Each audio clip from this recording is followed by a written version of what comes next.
And welcome back in Pokemon Unite Traders Underdunk number 75. We are back in action.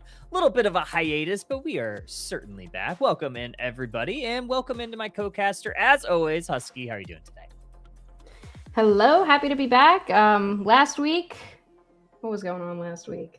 I was away and everyone else was away, and just a lot of stuff going on mid-March. But now we're in Aries season, which means we are back in action. We're ready to rock and roll. I was in the Withered Wastelands all last week, just like farming up, breaking down mountains. It was great. Nice little week off. Nice little Pokopia action. Hopefully everybody's islands are doing quite well, but we have Pokemon Unite action today. We have a Swiss bracket once again, 4 rounds of Swiss, all best of 3s, and that's about it for the tournament format. We'll see who is going to be the crowned champion at the end of those 4 rounds. Next week, stay tuned for some announcements. We do have some fun featured stuff towards the end of those 4 rounds, so more to come next week. But for this week, going to be the standard as always. As far as bans, I believe the only thing that we have banned out this evening is going to be that new Pokemon Moltres.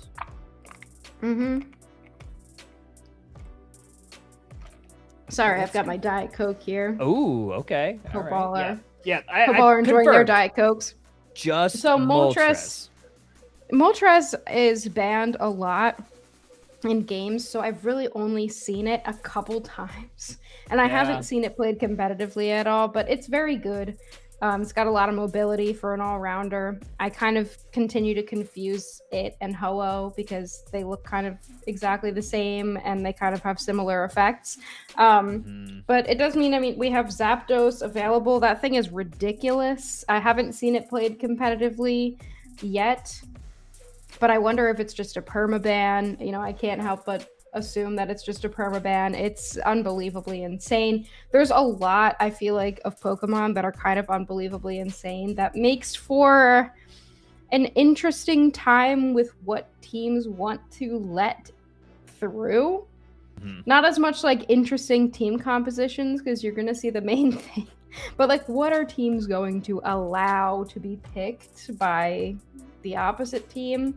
It's going to be interesting to see. I haven't seen too much competitive over the past couple weeks since we took off from Underdunk last week. But I guess, this is kind of our intro to ACL weekend where we can kind of look at what might be used throughout that tournament. And since we had that week off, we are seeing a little bit of a different meta since we did have that second part of long-range tactics drop in between our tournaments. New Pokemon, obviously, we talked about it. Moltres adjusted since then, though. Mega Lucario getting a little bit of a change to how close combat interacts with wild Pokemon. A few bug fixes. Meowth, Mega Gyarados might get to see some more play with that waterfall getting fixed. But buffs and nerfs, very interesting stuff here. Zapdos, like you said, once again, getting a little bit of a nerf. But I think the more interesting thing is, Husky, the Pokemon that have been buffed. Yeah, I have seen a bit of Dragapult, and I do like seeing Dragapult getting a buff. Not sure if it's enough. It's just kind of in this role that plays a little bit weird, and, they just can't seem to make all-rounders not disgusting. So attackers like that, a little bit more difficult. These really aren't the Pokemon that would be like high up on my list of who to buff, but I'm not really mad at any of them. Suicune was interesting. Definitely didn't need it, but it did kind of drop in playability. So, I'm not mad at them looking at it, I guess, but there's a lot of other Pokemon that I would have liked to have seen considered or reworked. Phalanx is kind of the biggest one that's just like so awful. It got absolutely destroyed. And then I feel like a lot of the attacker class could use another look. Shandy, great option for a buff, but again, I feel like none of these buffs were as impactful as I would have liked to have seen. Yeah, I kind of agree there. I think the Venusaur one I'm the most excited about once I start playing again from my Pokopia hiatus. going to be launching that thing into ranked. And then we talk about what Pokemon we saw maybe in the last time we went in Underdunk. Some of our top encounter rates, I think a lot of these are going to get shaken up a bit. Obviously, the Surfetch, the Mega Lucario, along with the Meowth, all getting nerfed since then. So I imagine we won't see at least 100% rate for Surfetch, but honestly, who knows? I think the other thing to kind of think about here is some of the most picked Pokemon untouched. Psyduck, Blastoise, also untouched. Yeah, just Blastoise still unbelievable. I feel like this is just one of those Pokemon that wasn't really thought through in terms of its kit. You either make it, the worst thing ever, completely unplayable, or it's super busted with the amount of stuns that it has. None of this has really changed despite long range tactics being such a big patch that was kind of supposed to be the attacker patch. We're seeing 0 attackers on this list, 0 ranged anything. I guess Psyduck maybe counts, but no range at all in the long range tactics meta that we should be seeing. So, despite the patch being a pretty big one, we didn't get a meta shakeup, but maybe we'll see some interesting stuff tonight as we get into draft for game number 1 of the evening. Yeah, the Rhythm along with Phantom Thieves is going to be the first match of the day. And funnily enough, we are going to see Rayquaza here in game 1. You see in the center of the screen, no water area, no big earthquake area. It is the classic Theosky Ruins and almost a classic ban phase with the exception of that newer Pokemon to the fray, I guess newer Pokemon in the buffs category, the Venusaur, not a common ban. I've been calling the Ray map Boneless Theosky Ruins. Boneless. Because it's just like the boring basic one, and they did some more interesting stuff with Groudon and Kyogre. But yeah, not surprising here seeing this Psyduck lucked in first. That was second on our encounter rate. This thing, despite the way it looks, it is probably Satan itself. So first pick over there from the Rhythm is going to be Psyduck, and unsurprisingly for Phantom Thieves, we're seeing Surfetch come back, and now this is the first time we're going to be seeing Zapdos, so I guess we do have one attacker that's making its way in through long-range tactics. Yeah, Zapdos definitely going to be one of those power picks. I think even with the nerfs that it's received, it's still going to be one of your more powerful Pokemon, especially when you have a little bit of range. The Rhythm, though, going to go ahead and lock in their supporters. Well, I guess Mr. Mime, if you can call it that, going to be a little bit more brawly. You see those attack or special attack specs, as well as they're going to lock in that Buzzwole, likely going towards that top path.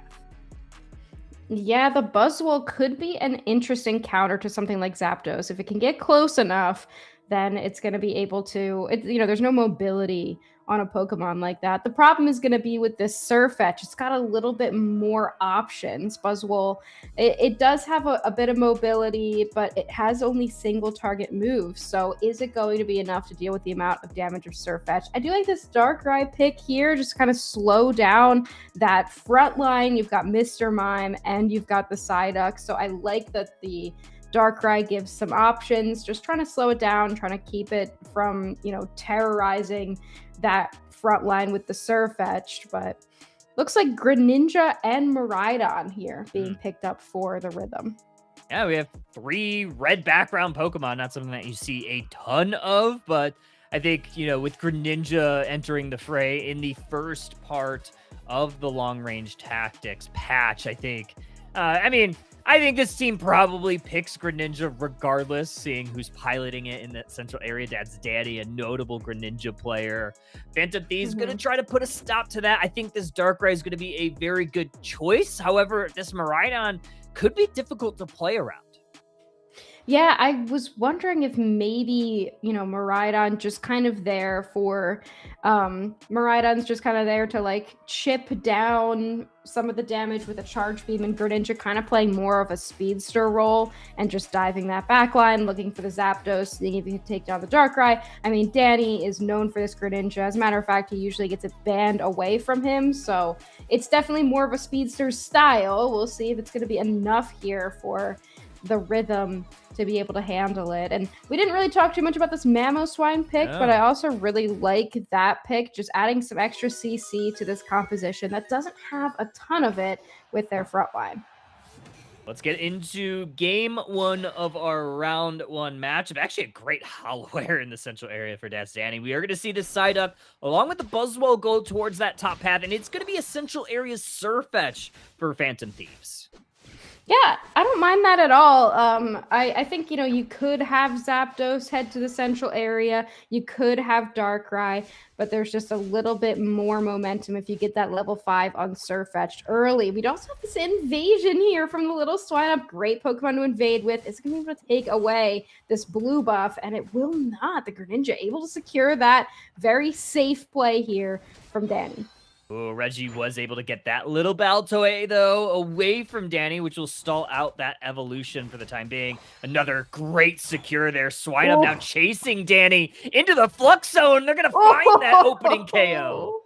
And now we've got the double buffs on the Swinub here. You may not have gotten the secure, but KOing the Greninja is one other way to be able to take those buffs. And now we've got 4 buffs and 4 members of Phantom Thieves up in the top path. They're going to push. Nothing the Rhythm can do here. Not at all. Alchemy gonna get evolved there. Darkrai gonna put Dad's Danny. Still a Froakie to sleep. Now this Altaria family likely going the way of the Phantom Thieves. Psyduck trying to go in with a nice little bubble beam. Danny in a little bit of trouble once again. Gonna somehow get to safety. This Swinub able to get towards that back line. Very low on HP themselves. Your favorite Mexican gonna try to get away. 1 HP in a dream. They just narrowly escaped. Swinub, though, goes down. It's a great play from the Swinub as well, just to make sure that they can block those basic attacks from being able to hit the Darkrai that's trying to get away. That's kind of what the defender wants to do. If somebody's got to go down, the defender or supporter is going to be the best choice to do that, to take the hit for the team. So I like that play. We do have a Dark Void. Which one? They always mess. It's Dark Void, the one that, because it's wrong. Dark Void is the move on the Darkrai as well. So just going to be a little the sure hit version of Darkrai, so playing more of that speedster style rather than the attacker style with the Dark Pulse that we tend to see. Mr. Mime going Confusion as well as Barrier, dishing out quite a bit of a punishing blow there towards that Altaria family. Surfetch gonna try to 1v1 the Psyduck, but Dad's Danny steps in, steps up, takes the Duck down with its Duck counterpart. 36-53 now, 720 birds, and we have the Rhythm positioning towards these top ones. Now that Danny's online, it's definitely going to be a little bit more dangerous for Phantom Thieves to walk up. They did a good job of keeping him a little bit low level in the beginning, but at this point, now he can just kind of walk on him. KO number 1 here, and a big pull onto the Surfetch. Really nothing that they can do to walk in here. All of that experience is going to go over to the Rhythm. And after a little bit of a rough start, look at these levels, Kyle. They are definitely pulling ahead. Yeah, 2 level 8s nearing some Unite moves here, and in the bottom path going pretty well as well. Level 8 on this Miraidon has kind of outpaced this Zapdos along with this Piloswine. Now we have both sets of objectives that have hit the map. Both teams really just focusing on levels, trying to get those important Unite moves. That's Danny has his, looking for the Zapdos. Here comes that Water Burst Shuriken directly on Skeleton Pie, sending him to the graveyard. Surfetch gonna have to retreat. Piloswine, the next victim to Death's Danny. That's a great play right there. I mean, sometimes the Greninja Unite move, you usually want to jump in on top of somebody, but the way that Danny plays it is interesting. It's used more for positioning. You use it for the advantage that it gives you, and then just kind of use your moves to walk all over everyone, get in a good position, start picking up some KOs, and now he's already level 10 here. 2 points behind, but that's really not that big of a deal at this point. And now Danny will continue his reign of terror in that central area. Huge engagement from the squad. Lunging Leak Blast from the Surfetch, not going to be enough to keep them upright. They go back to the Pokemon Center. Most of Phantom Thieves were able to get to safety here. 17 points, looking to go in from Mr. Mime just in time, able to secure that away. And now this Miraidon also going to try to press forward, try to get all of that Altaria family for themselves. And the Rhythm, they are marching to the beat of their own drum. They have controlled this mid-game. Look at Greninja already has a Unite move back as well. I think there was a time a little while back that Greninja got a Unite move cooldown buff, but also it farms so well. This Pokemon with its auto attacks, like it rips through farms. Getting last hits and charging up the Unite move is really easy. So now once again, Danny has a Unite move for this fight. Regieleki's up in the top half.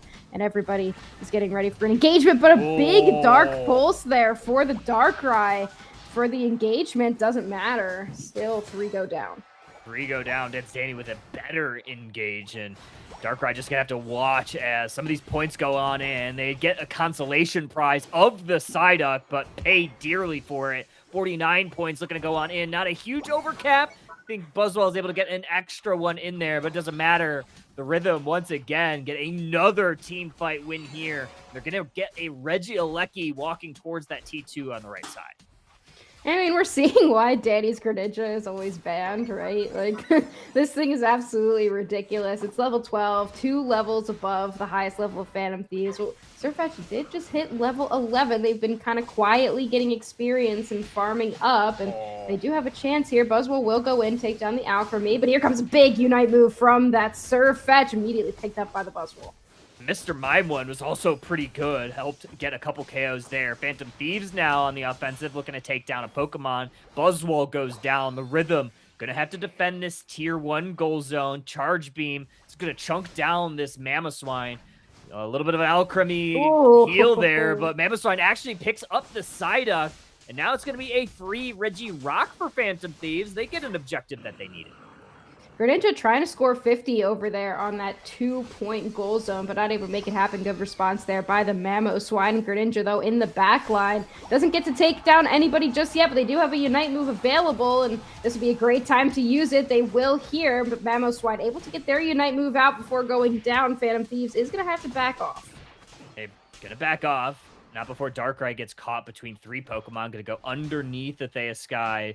Try to get away to safety. Another Dark Claw, or Shadow Claw, pardon me. And we're going to look to get through on the Zapdos. Great play by Buzzwell. Another Charge Beam is going to chunk through this Duck. Eventually, they are going to go down. That is a double KO for Egg. It was a good moment for Phantom Thieves for a minute there. They were able to get the Regirock, but they just couldn't convert. You know, as soon as Greninja was down there, it felt like the fight turned around immediately. The Greninja's just so strong, and when they weren't there, Phantom Thieves had a little bit of a chance. As soon as Greninja showed up, it was just kind of over. Very over. 2:30 on the clock. 2:08, 103 advantage to the Rhythm. As we start to get towards this last part of the game, there's going to be a Regieleki up in that top path that they could go for. But look at this level 14 Greninja. They might get to level 15 if they get another KO. Yeah, but I think the problem is if Greninja gets trapped inside the Darkrai Unite move, then that could be a really interesting way for Phantom Thieves to come back. It's always what you got to watch out for in the late game. Surfetch gets picked up here. That is not a good start to the fight there. They're going to be down for the beginning of this engagement. And then, you know, I mean, catching Greninja would be great, but unfortunately it was Surfetch who got caught there for a second. Buzzwell going to go on into the back line. They're going to go for the Zapdos. There's the Alchemy Unite move to try to heal these HP bars. Some Unite moves starting to fly. Here comes the Duck trying to reduce some of that damage from Phantom Thieves. Mamoswine's going to pick up the Miraidon, who's behind enemy lines. Might be on the wrong side of that one. They're going to be the first KO of this Rayquaza fight. Another one looking to go on down. That's Danny just narrowly able to escape, and they pick up the Darkrai. They're able to trade that, but Duck is going to get a double KO. Now Phantom Thieves, they're going to move towards this Rayquaza, and now the Rhythm, they're going to be on their back foot. They're going to try to maybe get a steal here. Mr. Mime trying to find a way in with the confusion, snuffed out by this Mamoswine. Looking for it. No, the Duck gets it. Wow, that was such a scuffed fight. Surfetch was down. I'm not sure what even happened at a certain point there. You had Buzzwell go in a little bit too deep and wasn't able to catch anybody. Then Miraidon's on the opposite side. All of a sudden, Mr. Mime had a great Unite move, but at that point, nobody was there. I just don't think anybody knew what to do. Greninja wasn't ready for the fight, and maybe some of the members of the team were, but this was not the Rhythm's game to lose, and somehow Phantom Thieves comes back. They do take Rayquaza, and they've got some shields. It's going to be difficult for the Rhythm to come back, but it's not over yet.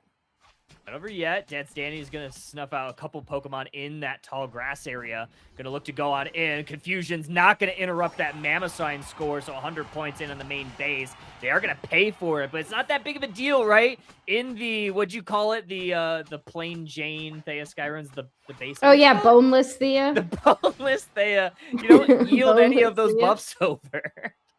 Yeah, I mean, you don't give any shields, and with 10 seconds left, it's really not going to be much of a shot here for the Rhythm. But this was a game they absolutely should have won. And I wish we could see that back because I really don't even know what happened. The entire fight was scuffed. I mean, Greninja was able to take down the Darkrai in its own Unite move, which was, exactly what you wanted to do. But I think that was the call. Like, even isolating the Greninja for a second, nobody knew what to do. It's just very clear that the Rhythm revolves around Danny's ability to control the game, and if they're not doing it, no one else really has any clue what's going on.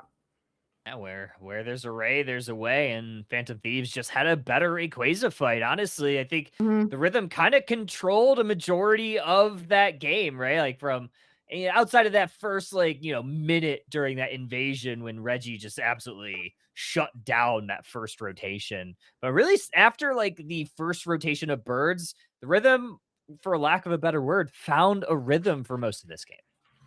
Yeah, they were definitely the team that was in control. And I mean, I think Phantom Thieves knew that. They know what they're walking into. They were the ones that picked Rayquaza. So they're like, if we get to Ray and all we do is trap Greninja, we'll figure it out. And that's exactly what happened. So GG's to them. Let's see if they're going to be able to do it again. I feel like they need, I don't know, that I don't really know what they need. Honestly, I started a sentence, but I don't really know how to finish it, to be completely honest with you. They played well, but it was definitely that Greninja in control the entire time. Yeah, very, very true. And I don't know. And also, thank you very much, Twitch for Unite, for the sub. Welcome on in. If everybody's just joining us now, we're in Underdunk number 75. That was just the first match of the day, game 1 of our first set. So we have plenty of Unite action for the rest of the evening. But yeah, as we get into game number 2, I feel like, maybe when we got to that last fight, Sirfetch'd, although they were down at the beginning of Ray, they certainly made a comeback, right? That triple KO was incredibly powerful. And honestly, Husky, I feel like even though that was kind of an int at that like 210 mark, those stacks, because I believe they were stacking that attack weight, I do feel like that might have been pretty valuable at the time. Maybe? I would be the first to call that a major throw, but there is no proof that the stacks weren't the reason that they were able to pull out the triple KO. So I think that they can probably justify that in a little bit before Ray happened. And Phantom Thieves stalled out really well. Like, I think if the Rhythm wanted to capitalize on the fact that Sirfetch'd was down, they needed the whole team to be there because the team fight 100% relied on that Greninja. Like, what's Miraidon Buzzwole really doing on their own? And I think we saw that. The Buzzwole tried to engage, get another pick, and Phantom Thieves played the exact way that they should have, very defensively, while they waited for Sirfetch'd to come back. Yeah, and that's sometimes what you need to do around Rayquaza, and you just need to win that last fight. And unless you're able to like really, I mean, we look at how Unite was up until this year, the meta for the last like 2 years of UCS, it was very, if as long as you were down by 400 points, you had a chance to win. And the Rhythm just didn't have that strong of a lead in the point category where they could survive losing that Rayquaza. So yeah, very unfortunate for them. But as we look into game number 2, I imagine that we may go away, or we try to go away from Ray. And as I say that, we just got some information that we are going to go the Rhythm first pick once again, and Phantom Thieves once again. They felt confident on Rayquaza. They're going back to it. Yeah, we're going back to boneless. See a Sky here in game number 2. So Rayquaza is not one we often see, but I think that if a team has practiced a little bit on it, most teams haven't really anymore since the other 2 maps were released. So maybe they feel a little bit comfortable with it, or they feel comfortable with the idea that they just won on it and would like to try to go for it again. But here we go, draft for game number 2. So far, not really switching it up here. Blissey, Umbreon, Blastoise banned.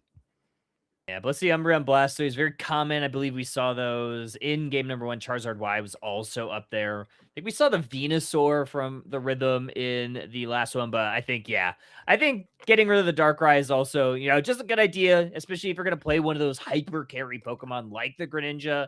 Just not having the access to the Darkrai who can really just shut that Pokemon down at those big fights is pretty pretty good. I like it. I like the idea. So I think we'll likely see the Rhythm maybe go back to this Greninja at some point this draft. Yeah, no, they'll take the Greninja. It does surprise me, honestly, that Phantom Thieves wouldn't just ban it. Just because they took away that Darkrai. I think that shutting down the Greninja specifically is the reason that they were able to pull that game out. So, we'll see. Or maybe they just take the Greninja away instead here. Yeah. But they're going to go ahead and pick up the Zapdos again. It was pretty good. It was honestly kind of quiet in most of the time in game one, I think. But it really did what it needed to do at the end.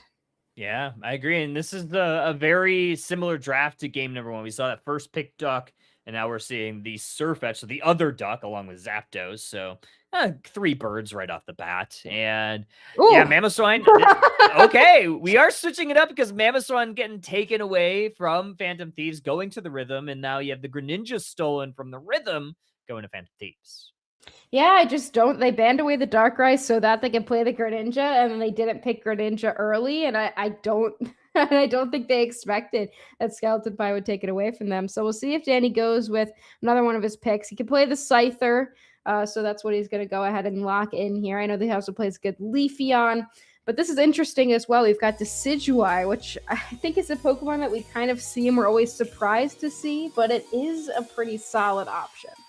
Yeah, I like this, honestly. I think this is a pretty good idea, but yeah, you do run into the situation where maybe if you're not as protected from something diving on you like that Greninja, so we'll see if Skeleton Pie or if they switch who's going to be playing it. We'll see, what that is, but I actually really love this last pick on the Sableye, honestly, because now you're going to be able to get some valuable vision on exactly where the Pokemon that are going to want to hide from those divers, like the Decidueye, where they are. Yeah, exactly. And it is going to be Skeleton Pie on this Greninja. So I think they probably had that plan going in. And we do see that the Suicune going to be locked into that support role. That's kind of what it's been known for. And then the Sableye as well. Both running EXP shares. We don't often see the double EXP share anymore. There's none on the other side. So interesting to see that come back. We're still not fully away from the item that has haunted competitive Unite since the dawn of time. Absolutely. Well, let's get into game number 2 here. Yeah, I think the Surfetch can be really problematic as we get towards the late game. Very interested to see how this one goes as we get set up.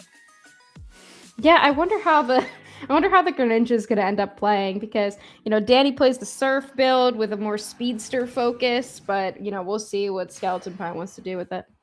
Game number 2, the Rhythm once again on your purple side and Phantom Thieves once again on your orange side. We are going to do the same rotation or the same roles here with the Duck along with the Buzzwole going towards the top path. Decidueye going to the bottom, but it's actually going to be a little bit of a swap up where we're going to see Surfetch in the top path. We're going to see the Zapdos in the central area. Yeah, we're giving Zapdos center, just making sure that they get that level 5. And this time Phantom Thieves is going to be on the invade once again with the Sableye. Definitely a really solid invade Pokemon, just enough to annoy everybody. It's not going to be able to pick up that buff, but it is going to be able to get KO'd here. Just a little dance on its way out. Scyther will take them down. All right, big first KO there. And not as a fruitful invade there for Phantom Thieves as in game 1, but they are going to rotate down to the bottom path with that central area Zapdos and get immediate value. Rowlet going back to the Pokemon Center and Swinub trying to do their best, hold this T1 goal zone. 9 points still go in, but that's Danny going to take a little bit of offense for a stolen Froakie. Yeah, I mean, this is the problem with Phantom Thieves' composition. Their early game is not that great. You need that Greninja online. You need the Suicune to get to that level 5.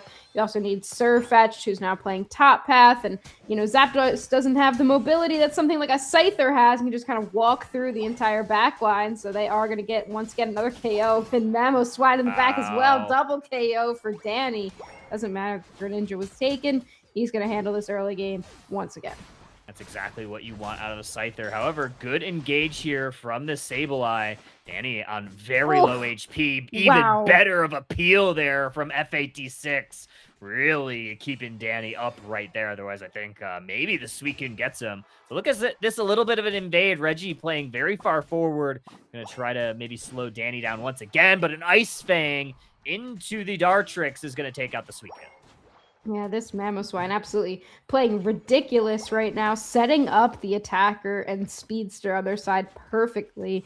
That play with to get the Scyther out of there was just textbook defender play. Absolutely incredible. Now, Zapdos is at level 7, and they do go a little bit too far forward. You just cannot underestimate this Mamoswine finally able to get a KO on that Pokemon. Now 4 members of Phantom Thieves in the bottom path. 20 points going for the Greninja. And 2 KOs for this Suicune. Duck is down, but they are going to pay for it dearly.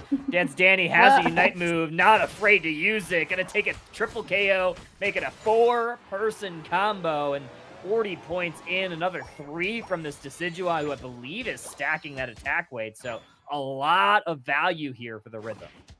Yeah, that's crazy. You know, Scyther just walks in. There's 4 members there, and all they have to do is wait for the Scyther. And the Scyther's got a Unite move. It's kind of just over. Sableye once again going down here. Now this bottom path objective. It is a Reg Ice. There's going to be all the Rhythm. There's really nothing Phantom Thieves can do at this point. And we're kind of back to where we were at in game number 1, where it seems like this game is completely controlled by the Rhythm, and already they're playing for endgame. Deloan gonna go down there on the Ducks. Does use that Unite move, but now Phantom Thieves has an opening. Double KO for this Greninja. Gonna have to smoke screen away. Here comes Zapdos looking to siege this T1 goal zone. Citrus Berry gobbled up by Dance Danny, but it doesn't matter. Scoreless goal zone points looking to go on in. 23 in for the Sableye. Yeah, only the 23 end up going in. Another incredible Ice Fang here from F8D6, just picking up KOs left and right on this Mamoswine. I feel like that was the right call. Give over the Greninja. We will go ahead and take your Mamoswine. Sableye not the only one trying to defend this goal zone all by their lonesome. They will be able to send one back, but a snipe will take the Sableye out. Might have been a blind snipe, too. I don't know if Decidueye knew exactly where they were, but had a pretty good idea and absolutely hit the target in the bullseye. Now a Regieleki for the Rhythm as it's going to walk towards this T2, but Danny might be caught here. 3 people converge, uses a Unite move, but it's all for naught. They go down 22nd on that KO timer, too. Yeah, that's going to be a huge KO. I mean, at some point, you're going to have to take the Scyther down. It's still a Speedster. It's not the tankiest Pokemon in the world, but in the top path, Knock Knock will come out. Just make sure that this Regieleki can walk in. 267 now to 100. Some points going into the bottom path for Phantom Thieves, but more points going into the top path for the Rhythm. Another 35, and they're just going to close out this top goal zone. And the Surfetch going to close out the Decidueye, who's likely just trying to attack, stack that attack weight. And they are going to go down. They're going to pay for it. Deloan might be next on the Onion, the leak block.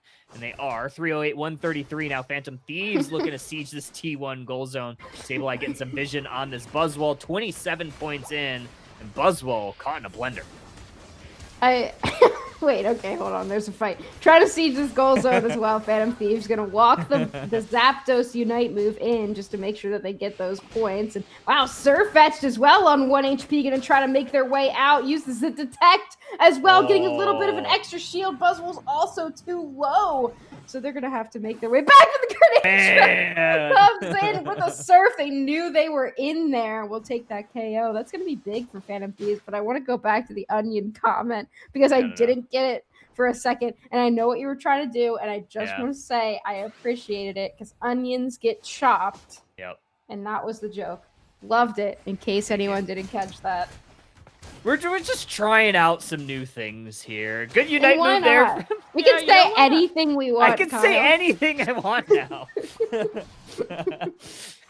I'm crying in the club right now, for real. But this Greninja likely going to get the KO on Decidueye. They do. Eject button burned. And now Skeleton Pie trying to break some ankles. So far, they've done a pretty good job, but eventually they are going to go down to Dance Danny. Scyther slicing through the Thieves.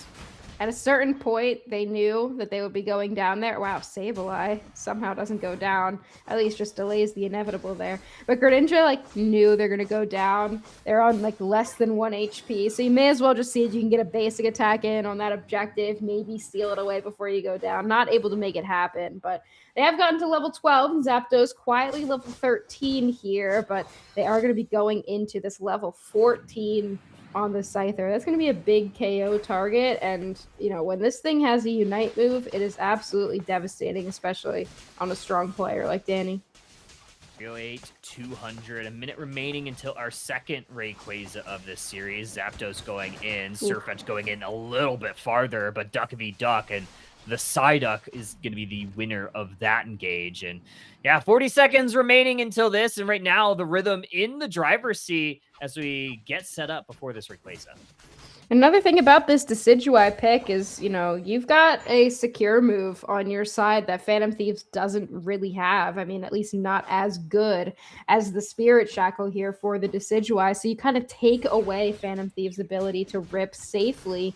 And that's really what you want Rayquaza for, the opportunity to get a big secure. But if this Decidueye is on the map, it's going to be difficult to do if you're Phantom Thieves, especially with the Greninja really being your only dive option. So Sableye is going to have to get some setup going here for this squad if they want to make a game number 2 happen. Nice little confused Ray, so Decidueye does a little bit of damage on his own Psyduck. So we'll see how this goes. Rayquaza already starting to get chipped over from Phantom Thieves. Sableye causing a little bit of havoc in the background. Scyther going to get the best of the Greninja. Now the floodgates are open. The Rhythm, they are marching forth. Here comes the knock-knock. It's going to take out the Surfetch, and 2 members are down. Suicune caught in a blender. Decidueye, Spirit Shackle to the heart. Now Rayquaza getting chipped. Sableye looking for a way in. Zapdos looking for a steal. Who's going to come to it? Greninja back on the duck now. And Scyther able to finally take Rayquaza as the Rhythm now going to march towards these goal zones. Much better endgame for the Rhythm this time. They were able to get that pick on Greninja before anything could even happen. I didn't even see. It was off screen, the Scyther taking that Greninja down. Just, I guess they caught them trying to come around into the back and take down Decidueye to set up a rip. And the Rhythm read them like a book. So not able to make it happen here. The Rhythm likely going to be able to take this one. They've got a ton of Rayquaza shields, and they're just taking KO after KO. 478 to 200 with 45 seconds left. Looks like, Kyle, we're going to be going to a game number 3. It definitely seems that way. There's one final ditch effort here for Phantom Thieves that's on the horizon. Sableye getting caught by the Duck and the Buzzwall. Still has a bubble on them, but they're going to confuse Ray to try to get themselves to safety. Now with the Phantom Thieves distracted by this Psyduck, I don't think there's going to be enough time, especially with this 100 points on the back end. Mamoswine going to secure that W for the Rhythm. Yeah, just not enough time. I mean, there is always a Zapdos play. You can send everybody into the base goal zone, but they didn't have a base goal zone available.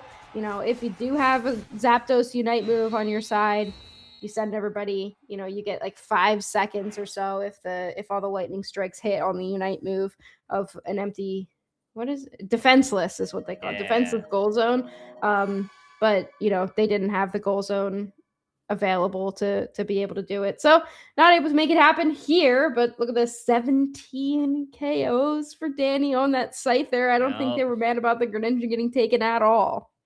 Another thing that I actually really liked about the Rhythm's composition was the Decidueye. The Shadow Sneak was able to kind of pick exactly where that hidden Sableye was a few different times, which ended up providing a decent amount of value because you never really want to get caught off guard by that Sableye, especially you don't want to be grouped up around it, especially in those big moments around Rayquaza, where it could potentially just send everybody back, opening the door for Phantom Thieves to steal it. But didn't happen. The Rhythm fully aware of where that Sableye was and was able to find some big KOs to secure Rayquaza for themselves. Yeah, it was just kind of one of those things where the Phantom Thieves wanted to set something up that they just weren't able to set up. They had a plan, but it was a plan that was very readable. Anyone could have figured you've got a Sableye, and this Decidueye with Spirit Shackle is really the only reason why you're not able to rip the Rayquaza and Prey here. So we know that's what you're going to be trying to do. You're going to want to go for that Decidueye. And so it was just kind of like, all we got to do is find out where this Sableye is. And they did a great job of making sure that happened. So great playing from them. I mean, the Mamoswine had like 29k damage, but it definitely was impactful in other ways. That was ridiculous, the amount of icicle ice fangs. Jeez, I was like, wow, something about ice and freezing and whatever. Yeah. There's something there. But we are going to have a little bit of a switch up here for game number 3. So Phantom Thieves, since they were the losers of this match, they are going to have that option for side selection. They actually chose to be on that second pick side. So we are going to stay on the same sides. Rhythm, however, though, they are going to move away from the boneless Thea Sky Ruins, and they are going to go to a more boned one. I don't know. Can I say that? I could say that now. We're going to go to Groudon. Groudon bricked up on Thea Sky Ruins this evening.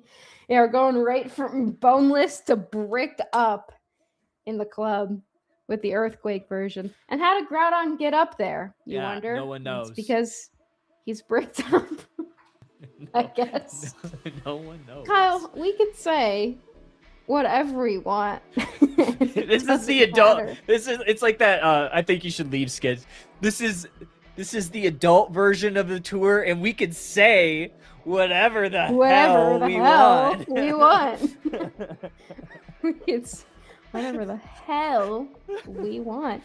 So we're gonna see a different map here in game number 3, going to the bricked up Thea Sky, and we'll see what ends up happening. This is the 3rd time we've had the exact same sides, so I don't know if we're gonna see a switch up. I think that Phantom Thieves is very comfortable giving over this Psyduck as their first pick, as long as they get Surf Edged and the Zapdos, which has done pretty decently well for them, but it hasn't looked anything like the Rhythms, Greninja, or Scyther have in games 1 and 2. Darkrai Blissey, a very common core ban. I mean, Darkrai definitely hasn't had the win rate to really support all the bans that it receives, but I understand it. It's regardless of how good it is, I just feel like it's a ban-worthy Pokemon because it's just annoying to deal with. So we'll see if, what the stats show as we get towards the end of the Underdunk. But very common bans: Darkrai, Blissey, Blastoise for the Rhythm. We have the Zapdos finally getting a ban here, and then the Vaporeon along with the Umbee. That's interesting because this is the team that has been playing the Zapdos, and the Rhythm hasn't tried to take it. So, I wonder if they just don't want to play against it, but they have another plan in there. But that does leave the Mega Charizard Y open. So, maybe Phantom Thieves was doing that on purpose. They want to take away that Psyduck potentially, and that is what they're going to do here. So kind of baiting into that Mega Charizard Y first pick so that they can take the Psyduck. Charizard Y, yeah. Now you have double duck composition for Phantom Thieves. I'm going to need Phantom Thieves to also take the Cramorant. I know it's not technically a duck, but it's duck. Oh, just go bird comp. Yeah, go bird comp. Decidueye, Cram, Dodrio as the last ones, and you got bird. Those aren't comp. birds. Those aren't birds. Those aren't ducks over there, Phantom Thieves. I'm watching you. You're on my list. Inteleon's a bird. Inteleon. Yeah, I guess it looks like Meowth's a bird. Yeah, if you had to go bird or not bird on everything, I would definitely. Charizard's a bird, I guess. Yeah, for sure. Charizard's a bird. I would probably say that Meowth's a bird, and Inteleon's a bird. Buzzwole definitely not a bird. Tree definitely not a bird. Greninja might be a bird. I think or Alchemy, it might be, depending on the day. But yeah, they're gonna still lock in this Greninja. What's gonna be interesting here is this Trevenant coming out. For FAD6. I really liked the Mamoswine last game. I'm surprised that they didn't go with it again. But I guess with what they want to set up here with this Mega Charizard, potentially that Trevenant is a better option. But this defender pick on the other side is very interesting. Loving the Alchemy pick here from the Rhythm. I think Alchemy is just super underrepresented. I think in UCS, we've seen it a little bit more frequently over the last few weeks of play. And every time I see it, I'm like, this Pokemon just absolutely shuts down divers. Like, the ability with Sweet Scent to not only slow, but some of the extra damage just kind of like makes a lot of those divers, think twice about it, but also all the healing that you get from those recover cream puffs, just insane, especially those prolonged fights when you can drop 2, 3, 4, sometimes even 5 little cream puffs. I mean, that the difference that can provide can be really game changing. Yeah, I don't think that people really know how good Alchemy is because its moves are skill shots. Like, if it's using Recover Sweet Scent, it's harder to hit and it's harder to set up perfectly. But when you do, this thing controls fights. It's like, it is a healer, but in ways, like, in certain situations, it can be a control support the same way that Psyduck can. So it's going to be interesting to see how this goes. We also didn't talk too much about this Ho-Oh pick. True. The ability to revive the entire team and bring them back. Like, with a Mega Charizard Y, this could be interesting. It really could be. And Ender made a good point here, too, that Trevenant could potentially fit into bird comp because it's kind of a home for birds, but we'll get to that when we get there. So we'll see. But this is game number 3 of our round number 1. Alchemy Buzzwole for the 3rd time, going towards that top path. We are going to see a Ho-Oh invade and then these Surfetch in the central area. Yeah, the Buzzwole coming out in all 3 games here. The Greninja as well coming out in all 3 games, but not on the same side. And then the Surfetch also back to that central area. So more of a classic pathing situation. You're sending the Inteleon to that bottom path, has a great secure Surfetch heading to that central area to get that level 5. I wonder if how the Meowth is going to fare up in that top path as well. But Inteleon actually not getting that secure. It is going to go over to the Trevenant. Gonna go there, and now Ho-Oh stealing a little bit of buffs there, holding the blue buff as well as 6 Aeos energy. Now getting caught here by Dad's Danny.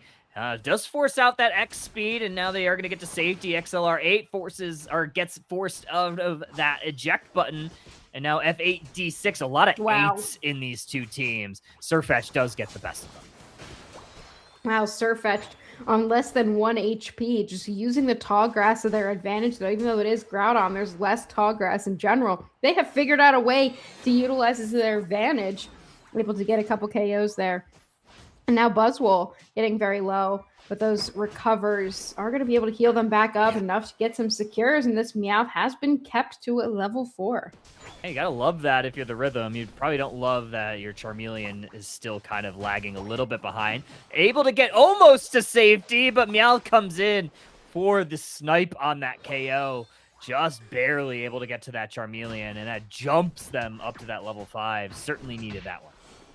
Yeah, I don't think you mind if you're Ho-Oh taken down, which is a bird. I think that we didn't point that out entirely, but this is definitely a bird, I would say. It's got to be one.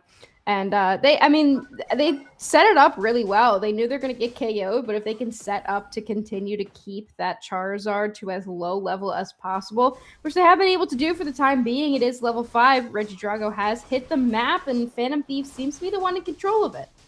They are. Flamethrower directly on, and it's going to get the secure. I thought for a moment it was going to be the Trevenant Woodhammer to get it, but maybe just a touch early. Holding 28 points as well as that score speed buff, but Meowth, along with his Drizzile, able to take down that Charizard, and Phantom Thieves, they do lose their Surfetch, though, so a little bit of a consolation prize here for the Rhythm. I mean, as soon as you've got Danny's Greninja online, it's not Danny. Oh no, it's not Danny. He's playing the he's playing the Charizard. Yeah. But either way, I mean, you've got the Greninja online here. You've got the Charizard online, even though Ho-Oh is contesting with it its own central area. But the Rhythm does seem to have found their rhythm a little bit here. Psyduck making their way, potentially looking for a steal of this Regice. Nice. But it is going to be the Greninja to take that one. Perfect Horn Leech there from F8D6. Now they're going to look for this T1 goal zone. Skeleton Pie retreating back towards the Speed Flux zone, lunging Leak Blast from the Surfetch, going for this Greninja, misses with a boosted auto, detects just in case Greninja goes in, now looking for this Indeedee. Alchemy hits a perfect Sweet Scent there. That's going to help get that KO. Greninja taking advantage there. I know Surfetch is good. It's had some of its moments, but I do feel like it's getting KO'd quite a lot. Greninja, Unite move into the back line. Water Burst Shuriken will take down the Psyduck and push Phantom Thieves off of the goal zone for the time being. 40 points will go in, breaking the goal zone, and Buzzwole's already into the back line, and Teleon goes down. Charizard will go down in the top path, but Buzzwole making a wreck of this team in the bottom path. 3 KOs, and Ho-Oh will hold off this push, but the damage was definitely done. Damage definitely done. 175.50 now, nearing the halfway mark of this match. Meowth mostly just stacking that attack weight up in the top path. Doing so pretty much uncontested. There's still a top Reggie up there for the taking, potentially. Regieleki, if I'm not mistaken. And Meowth finally starting to make their way towards that. Dad's Danny going to suss out the duck, force an eject button there. And now the Surfetch down the bottom path, able to sidestep that Woodhammer just out of reach. Another 10 points, leaving this goal zone at 6. Charizard sees the Meowth, hits a slow smoke, but it had been one of their battle items. This little flamethrower there, gold coin barrage, gets the KO before Charizard's able to seismic slam. Egg's gonna have to surf away. Buzzwole coming up now towards the top path. Regieleki very low. Water Burst Surfkin able to go in, but Buzzwole gets a lot of the value there, and now this Regieleki will walk into this T1.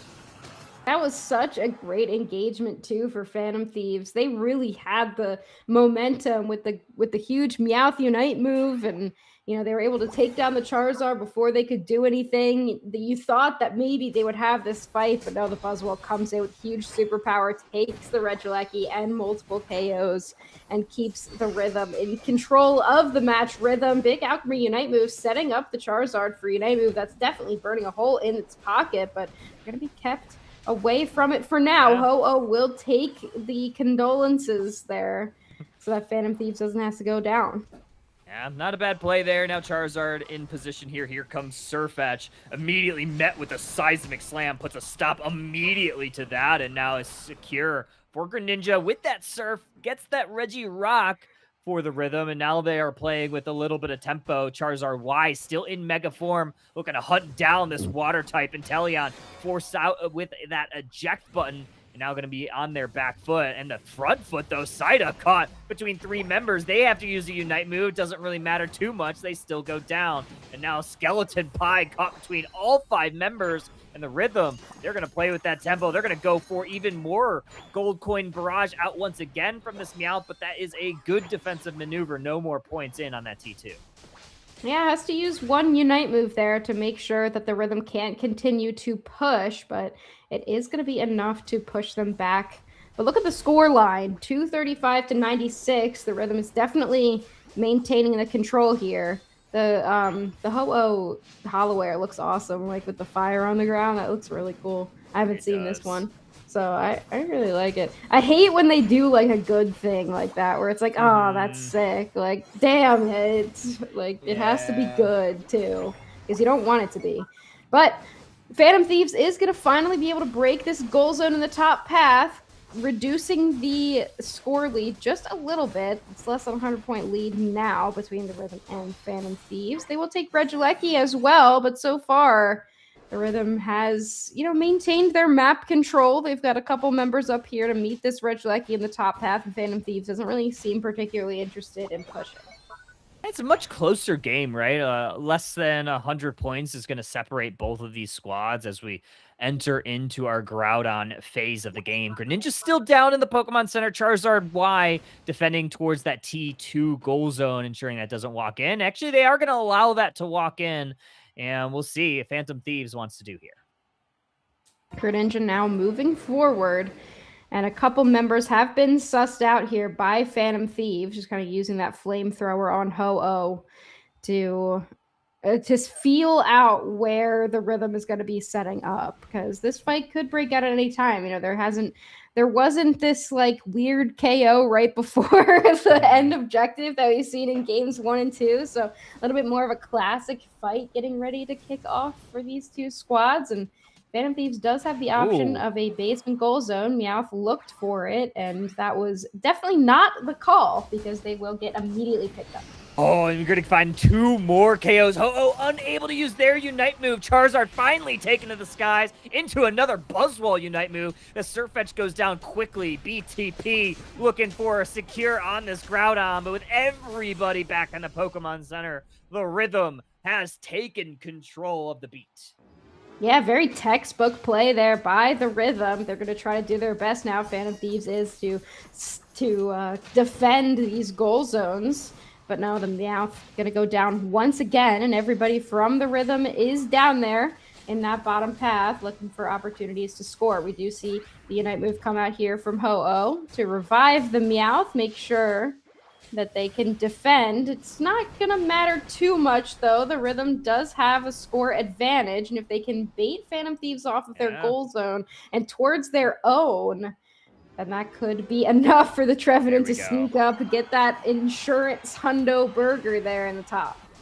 That's going to be a little bit of an additional cushion there.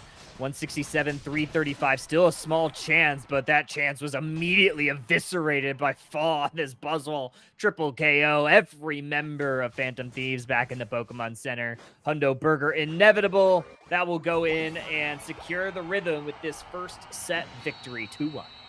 Yeah, just the Meowth peeling off to look for a weird score in the bottom path was clearly not the play. I think they thought they had all the vision that they needed, but everybody was there to meet the Meowth. Like, I'm not sure what the call was there. I don't know. That was not it. That was not the one to go with, but that really kicked off the fight that the Rhythm needed to make sure that they took control of that game after losing a devastating game number 1. Easy games 2 and 3 for this squad will cement their victory here in our set number 1. Dillo in chat says, someone fire my jungler for insta-locking Mime in game 1. Honestly, yeah, that might be a fireable offense, but, turned it around in game 2 and 3, so definitely might have not been the long Mime way was to the win play. a set. I love Mime was the play. It was definitely not the Mime's fault. I'll tell you that right now. It was definitely not the Mime's fault in game number 1. And I think the Darkrai ban was probably the call.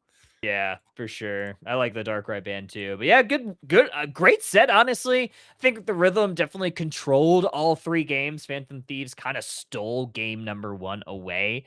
And I mean, you look at the KO numbers of all 3 games, it was pretty much in the favor of the Rhythm all 3 times. So, honestly, well played all around. Always love a good 3-game set.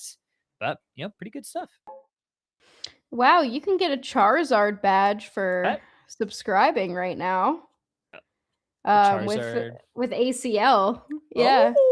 You get the Charizard badge because we're streaming, I guess, around the time that ACL is going on. So okay, Sir if Charles you sub, Zard. you get the UACL, PUACL. Jesus, I'm low right now. 59 blood sugar. Can't speak. It's over. Speak. It's Which so over. Sucks because that's literally my job. Let's take a look at my blood sugar graph right here. Struggling with some lows today, but I'll cast it. Should I cast my blood sugar graph? 59 and dropping a little bit here at the end of the day. 9 p.m. and still trying to make my way back up there in the score. I'm making it happen. The fruit snacks come in for the save. Was able to pound those during the game. Nice. Love it. Hey, well, we're gonna go take a quick break while Husky likely gets more fruit snacks.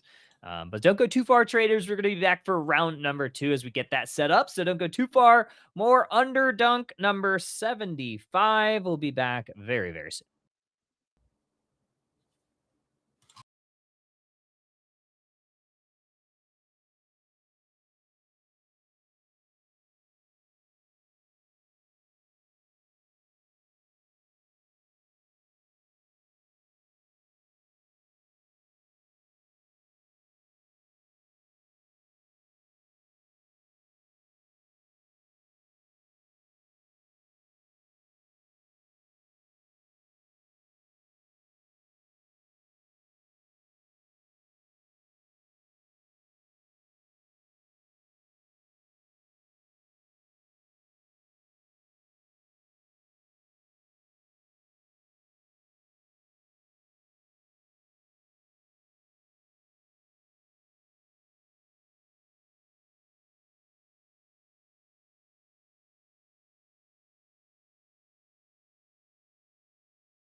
1. Welcome back in, trainers. We're going to have a very quick intermission, and I think we are going to be getting right to business. Division 4 CC Yellow going to be our next round matchup. It's going to be round 2. I need to change that in the top. Changing the stuff. I need to change the stuff. But either way, we got a draft here. This should be a pretty good one. Yeah, so CC Yellow versus, who's the other one? Division 4. And we are going to be seeing Kyogre as well. So Kyogre, we've got the wet sky ruins this time with Kyogre on the map, the whale himself. So we're seeing all 3 maps within these first 2 sets of the evening. Interesting first ban here, Machamp. I wonder if CCL has been playing the Machamp and that's why they're banning it out, or they're just annoyed by it. But it has been played a decent amount. Honestly, yeah, I feel like Machamp has been played. I mean, we saw it quite a bit during UCS week 4. I think just in general, I think it's been kind of a menace. It's, you know, something with submission, being able to get to the back line, and just some of these all-rounders have been kind of let off the leash a little bit. I do like going back to it. I like the wing theme for Thea Sky Ruins because we have the boneless, we have bone in. Bone in is Groudon, and wet, which is like, you know, it extra sauce, right? That's what you call wet wing. Yeah, extra wet. Yeah. Yeah, I like it. That's what I would order. The extra wet wings with the extra sauce on it. Oh, no. You should do it on the side. Now. Sometimes I do it on the side. On the side. I know. Well, some wing places they kind of go overboard. So I actually had wing. We're not even talking about the draft at this point. I had wings last weekend, and they just mopped. Like I probably had like a whole extra container of sauce that I used for my fries, but it was just on the wings. Yeah, it was a nightmare. I would get, like, back when Buffalo Wild Wings was good, and I don't know what everyone's opinion is on Buffalo Wild Wings, but it used to be my favorite, like, wings ever, and now they're just not as good. Like, sometimes, I feel like I don't want to order them. I only want to order them, like, DoorDashed. For some reason, them sitting in the takeout container is better. But anyway, it used to be great, and now they're not as good. But I used to get them like all flat, extra wet wings, spicy garlic, and medium sauce. And then I would have so much sauce for my little potato wedges that I would get. But now Buffalo Wild Wings isn't as good, and I miss my favorite wing place, and I haven't really found one out here that I love. But anyway, I love wings. Big wing fan over here. Have you ever done the Blazin' Challenge at B-Dubs? No, I love spicy food, but I would shit myself sitting right there. I've done it a couple of times, and they make you sign a waiver, but I'm like, these aren't even that spicy.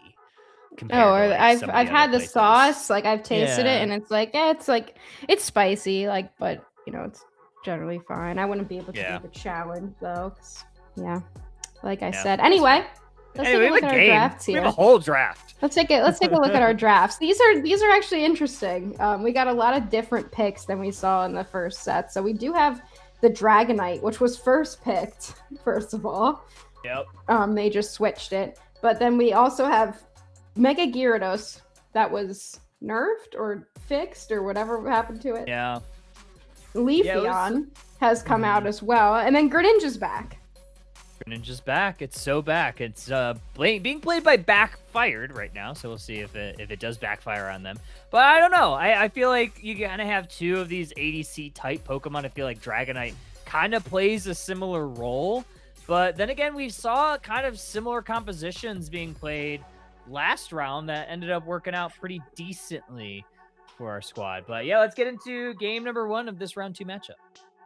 Yeah, I just want to point out how angry I am, like viscerally angry that we have Umbreons not playing Umbreon. Yeah, that's fair.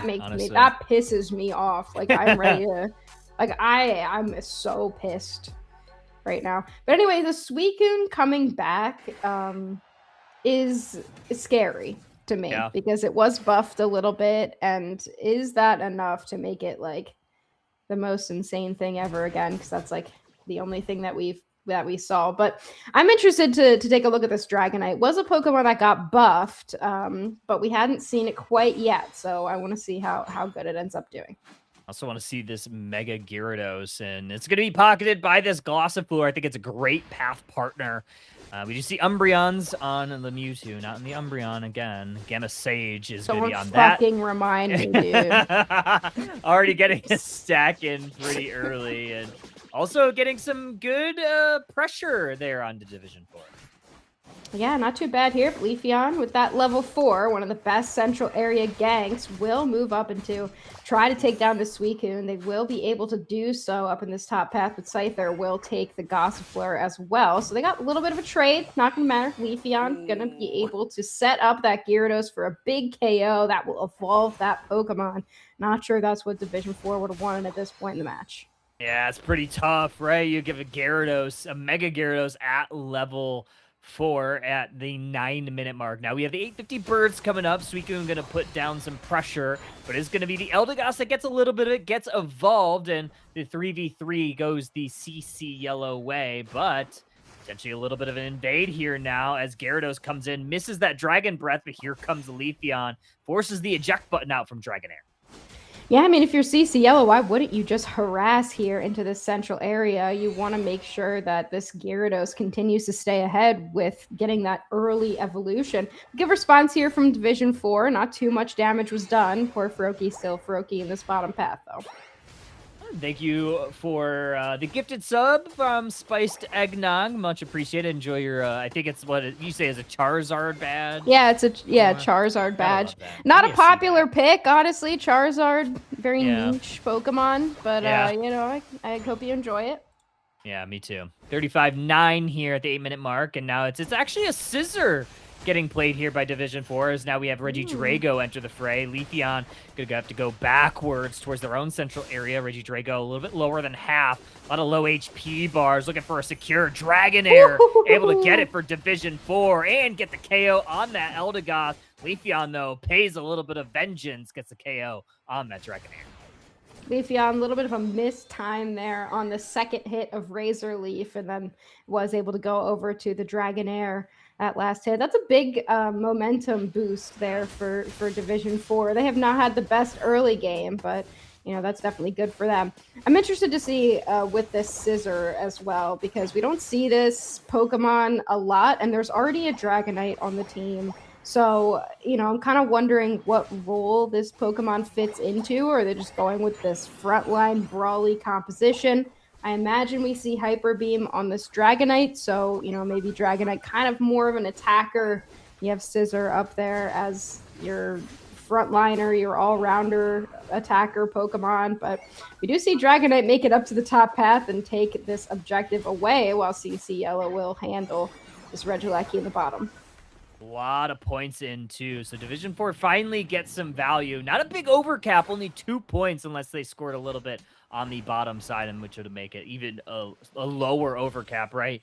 But, you know, CC Yellow does get that Regieleki, which will walk towards this T2 goal zone, forcing Division 4 to handle it. CC Yellow could potentially go for this top path push, but honestly, I think they were just happy just kind of getting some vision and making sure they're keeping their own goal zones protected.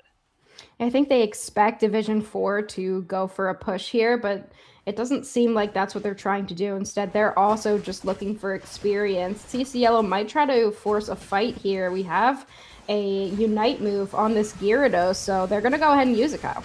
Ooh, Unite move from Mewtwo. Also going to stun up a couple of members. They pour in dangerously low. They eventually go down in Division 4. Starting to go down like flies. Dragonite are forced to use their eject button. All for naught. They still go back to the Pokemon Center. This Leafeon looking fantastic.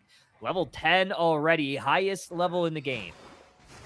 Yeah, that's definitely big for CCO. They absolutely wanted to fight there. I think as soon as you have that Mega Evolution available on that Gyarados, they just want to try to force a fight wherever they can, pick up some KOs, and grow the lead that they have currently with both the points and experience. Now, I kind of want to touch on this Dragonite a little bit, because I know that it did get a buff, and I've seen it a couple times just in my games over the past couple days, but I really feel like it hasn't made much of an impact. And the biggest thing for this Pokemon is going to be its opportunity to secure. So if they can set it up We don't really have a ton of secure on the side of CC Yellow, so besides Eldegoss basic attack, as we know, but we do have the Hyper Beam on the other side, and we haven't really seen it be able to get set up, and they're going to try to set it up here, but already the Leafeon gets a KO, and Mega Evolution is back for the Gyarados.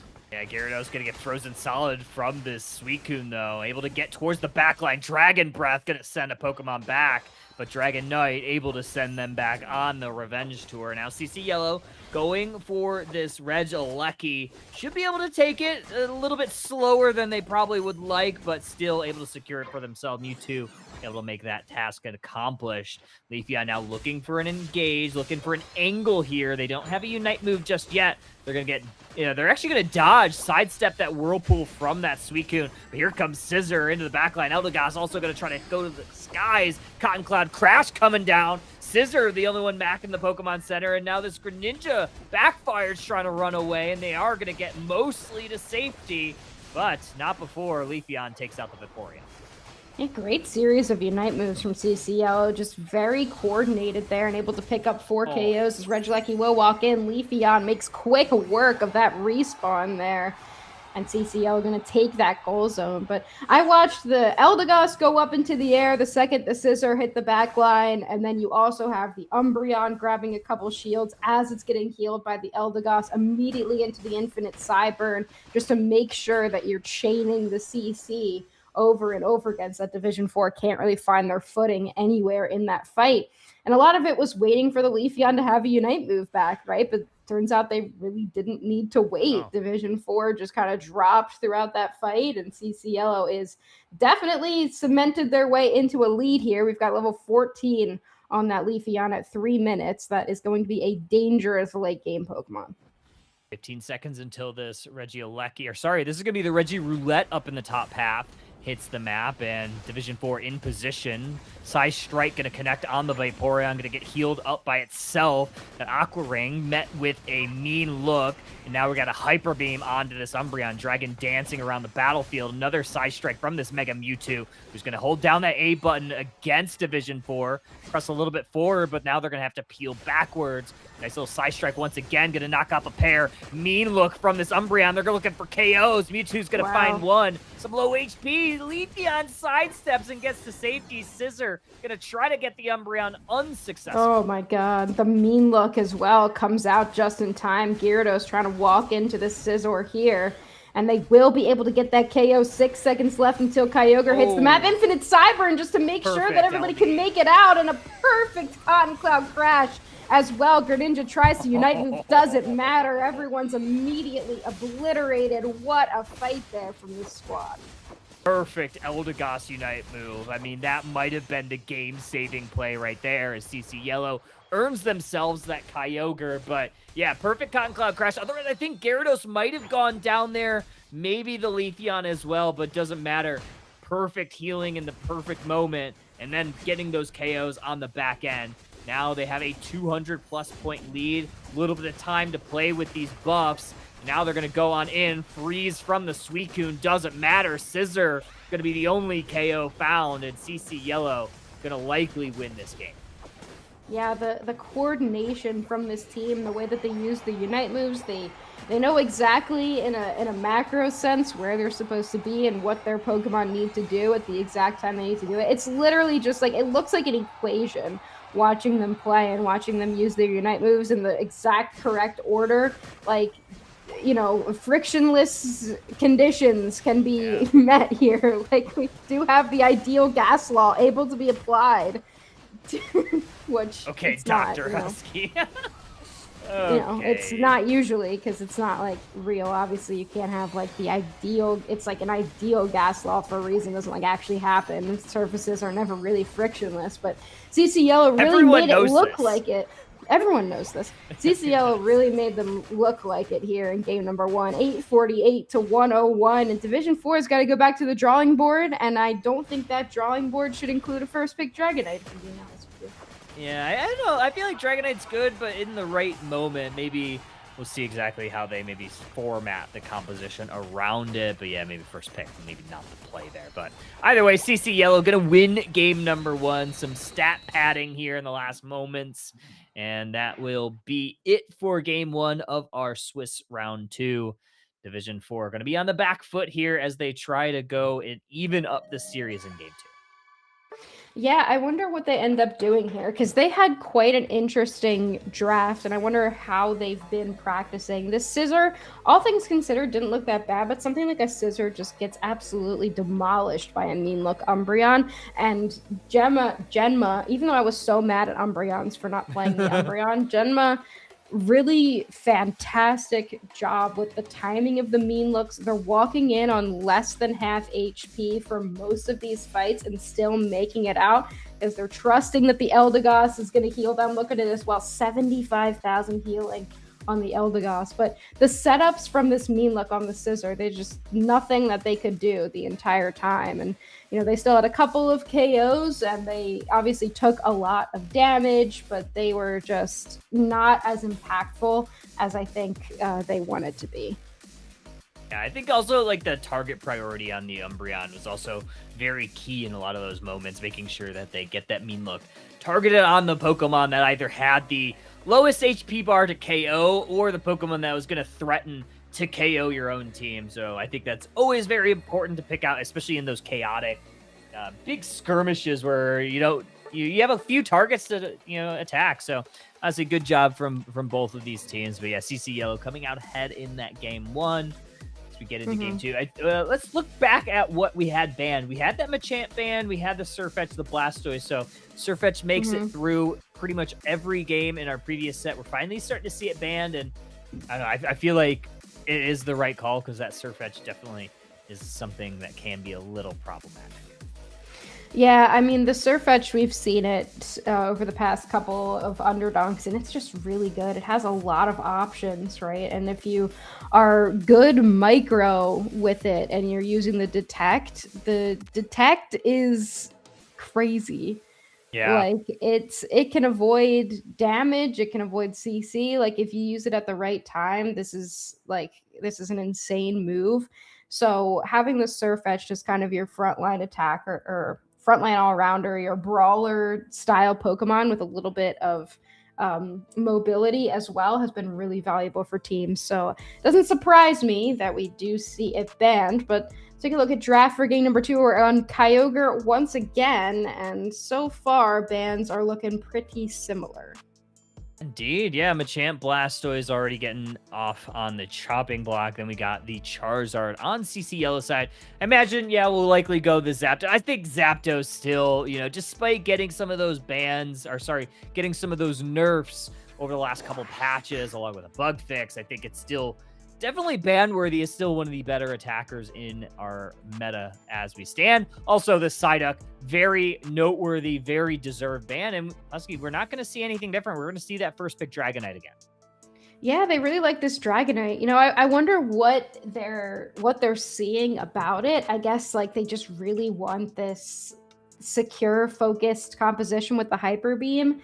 I think one of the problems that I have with the Dragonite is Hyper Beam just takes a long time to set up. You have to get multiple Dragon Dances and you have to do multiple attacks. And I feel like that kind of burst is done by a snipe shot without the setup. It's done by a Spirit Shackle that's stacked up with attack weight.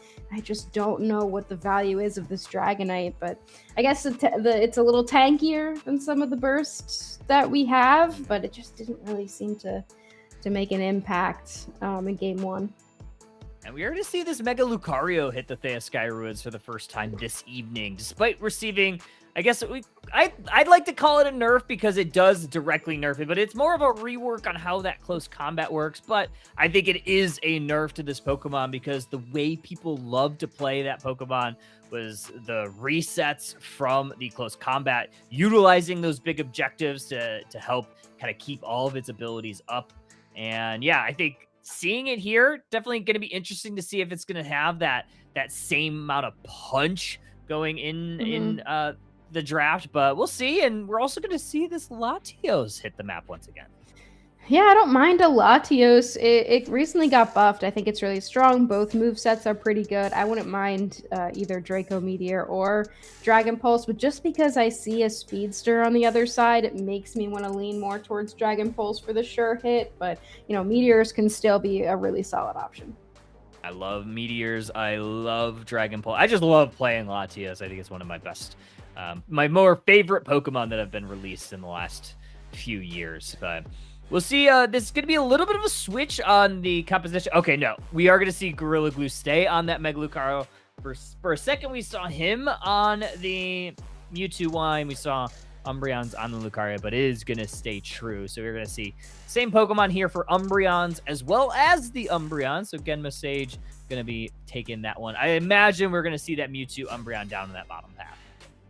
Yeah, still loving to piss me off so bad, but it's fine. Whatever, I'll get over it one day. This hurts more than getting kicked out of the ambassador program, but it's fine, I guess. It's whatever. That hurts but more? I do yeah, I do like the Ceruledge here as well. I think Ceruledge is just one of those all-rounders that's very solid. It's got a little bit of tankiness to it. It's got a ton of mobility that might solve some of the problems of this composition that we saw in Game 1. Let's get to Game 2. Division 4 going to be on your purple side. CC Yellow on your orange side. And certainly we are going to see this Dragonair Dratini currently going to head towards this top path. We are going to see that Seru head towards that central area, and it will be Latios in the bottom path. And as we kind of imagine, we also are going to see this Lucario in the top. Yeah, the Lucario up there, the most classic top path Pokemon that you can think of. And down in this bottom path, the goal is just going to kind of be to make sure that the Latios can't stack up that Eon Power once it gets to that level 5, regardless of the move choice that it has. And this is a Pokemon that you can't really keep it. It doesn't really matter with the levels as much as it does, like, if you just keep fighting it, that's good for it to get its stacks up. But same thing we saw in game number 1, this Leafeon up the top path early. Early KOs, this time not pocketed with a Magikarp, but still same effect getting those KOs. Now Ceruledge paying a little bit of an exception, almost taking down that Gossifleur, but unsuccessful. Can also wait out for the remainder of their team for these 850 birds. Dratini gonna press a little bit forward. Here comes Lucario. Here comes this Leafeon going on in. Gonna have to dash away. Ceruledge looking for a KO. Gonna find it. Gonna slice through CC Yellow in D4. Able to get some early pressure in. Yeah, that's big for them. Just getting those early KOs, you use the Ceruledge to your advantage, and Leafeon's not there, it's not going to be able to do anything. And if you can make sure that you're ahead of this Leafeon, that's going to be absolutely huge, because this is one of the best early game Pokemon in the entire game, and it gets its Unite move that's broken at level 8. And it is Meteors, look at that.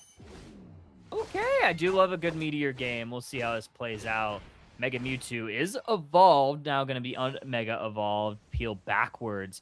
We do have this Regidrago in the central area, both teams starting to gather around it. No damage fallen just yet. Phantom Force into the Eldegoss, but Leafeon sees that. Good peel from Shork on the Suicune, able to get them to safety. Psystrike avoided from the Ceruledge, goes underground with that Phantom Force. It's going to be something to watch out for if you're CC Yellow. Easy secures here, Division 4, able to get that, but they lose their Dragonair in the process. Leafeon goes down in Kin. Yeah, so far Division 4 looking great. The Leafeon just hasn't been able to be very impactful, and they're just not having the engagements that they would like to. It's more difficult, I think, to just run into the Whirlpool. You've got Heavy Slam as a little bit of a better engagement tool, and here comes the Umbreon, though. Very good mean look once again, and just trying to make sure that the Snorlax can't do everything that it wants to do. Trying to stack up those Aeon stacks down on the bottom path, but here comes Lucario up in the top path. Close combat's going to connect onto the Suicune, but they're going to have to peel backwards. Dragonite finally hits the map at level 8. Lucario holding a power-up punch, going to punch that legendary beast right in the face, but the Hyper Beam going to secure that Reg Ice for Division 4. They're going to pay for it. Leafeon gets a KO with the Emerald 2-step. Also, nice little smooth criminal move, stealing a Citrus Berry. But they're going to get caught. Heavy Slam. Dragonite now able to send them back to the Pokemon Center the hard way. Yeah, I think they hesitated for a second there. I think they wanted the second citrus berry and missed it, and like hesitated for a second. It gave everybody the opportunity to catch up. But the bottom path seems to be going a little bit better for CCL. They are able to get the Regieleki in. Here comes the Snorlax, though, ready to set up this Latios, which already seems to have a good amount of Eon stacks. And I think then the mistakes have been made against this Pokemon, just continuing to engage it and give it opportunities to stack up the Eon power makes those meteors even more powerful. Even more powerful, even more of them, more and stacks, you get more drops of those meteors. So it's going to be very important as we get into the late game. Dragonite going to take away one of these Natus, but going to get caught in a blender. Good peel once again from the Suicune. Hyper Beam to the face. Leafeon back to the Pokemon Center. Unfortunately for them, unable to get the KO that they were searching for. And Dragonite, now level 10, going to outclass this Leafeon for the time being. Yeah, the Leafy on the Emerald two-steps just don't seem to be doing as much as they were in game number 1. And I guess now we're seeing the power of this Dragonite. It really seems to be shutting that Pokemon down. Nobody's squishy enough for the Leafeon to really target. The bottom path, though, 3v3. Neither team really looking for particular engagements. A little bit harder for the Umbreon to mean look when there's Draco Meteors falling all over the place. Yeah, look at that. Double KO for the Leafeon. It's going to allow them to stack up that attack weight. They're also going to get the Cerulege one more time. Might have been miscalculated on how much would be able to do against those two Pokemon, especially with Lucario still Mega Evolved. Dragonite does get a little bit of revenge, though, on the back foot. 40 points looking to go on in. They are just going to go ahead and break this. Not going to allow Snorlax to get in. They wanted to ensure that that goal zone went down, and that is going to earn them this Reg Ice once again. Yeah, I don't think that was the play. I mean, they wanted the Lucario to get a chance to stack up, and I don't think they thought that Division 4 would respond as quickly as they did, because Leafeon was standing there holding 40 points and like waiting for Lucario to stack a little bit. And I think ultimately, like, hindsight's 2020, but maybe just score your points and walk away there, because you gave Dragonite a couple more KOs that definitely weren't needed. I needed it all. Mega Mewtwo Y, Mega Evolved, gonna hold that A button against this Snorlax. Some little defense here for Division 4 as this Regieleki starts to walk towards this T2. Snorlax caught in a mean look, and have to hold up that block to make sure CCL doesn't advance any further. Regieleki still trying to knock on the doorstep of this T2. Mega Lucario has a Mega Evolution online. There it is. Or a cannon to the back line. Regieleki finds its home. Here comes Cerulege with a Revenant Ren. Gonna hit a couple, but Leafeon's the only one to fall. Latios able to hit a few meteors, but 2 members are down for Division 4. Regieleki still made this goal zone defenseless. Not a ton of points left over, but the 46 is going to break that for CC Yellow, and they get exactly what they came there for. Yeah, it was great engagement from CC Yellow once again with the timings of their Unite moves, just setting everybody up perfectly for an engagement. Great dodge there with the power-up punch on the Hyper Beam. Make sure that doesn't happen. A lot of Draco Meteors falling at this point in the game. I say this every time we see Latios. I would love some like indicator of the amount of Eon stacks they have, because those are definitely some hurting meteors at this point. Yeah, that's why I think it's like very easy to stack, because you could stack if you hit multiple targets. So you're really rewarded for hitting those skill shots. But let's look as we get towards the last part of game number 2. 3-1-2 to 1-3-9 here. CC Yellow once again in the driver's seat. Another Reggie up in this top path. 2 Reggie Ice up there previously. We'll see what this third one is. Yeah, we will see what they end up doing here. It is going to be Regirock, and Division 4 is easily going to be able to take that here. In the bottom path, Leafeon looks to be considering going for that objective. The Regieleki will walk toward the base goal zone, so definitely something you want, but Snorlax will be able to get 40 points in. It's really not going to reduce the score lead by that much here between the two squads, but Division 4 definitely looks much better than they did in game number 1. Dragonite gonna score a little bit before the timer, so not gonna be what happened. Look at this, Kyle. The fight already kicking off.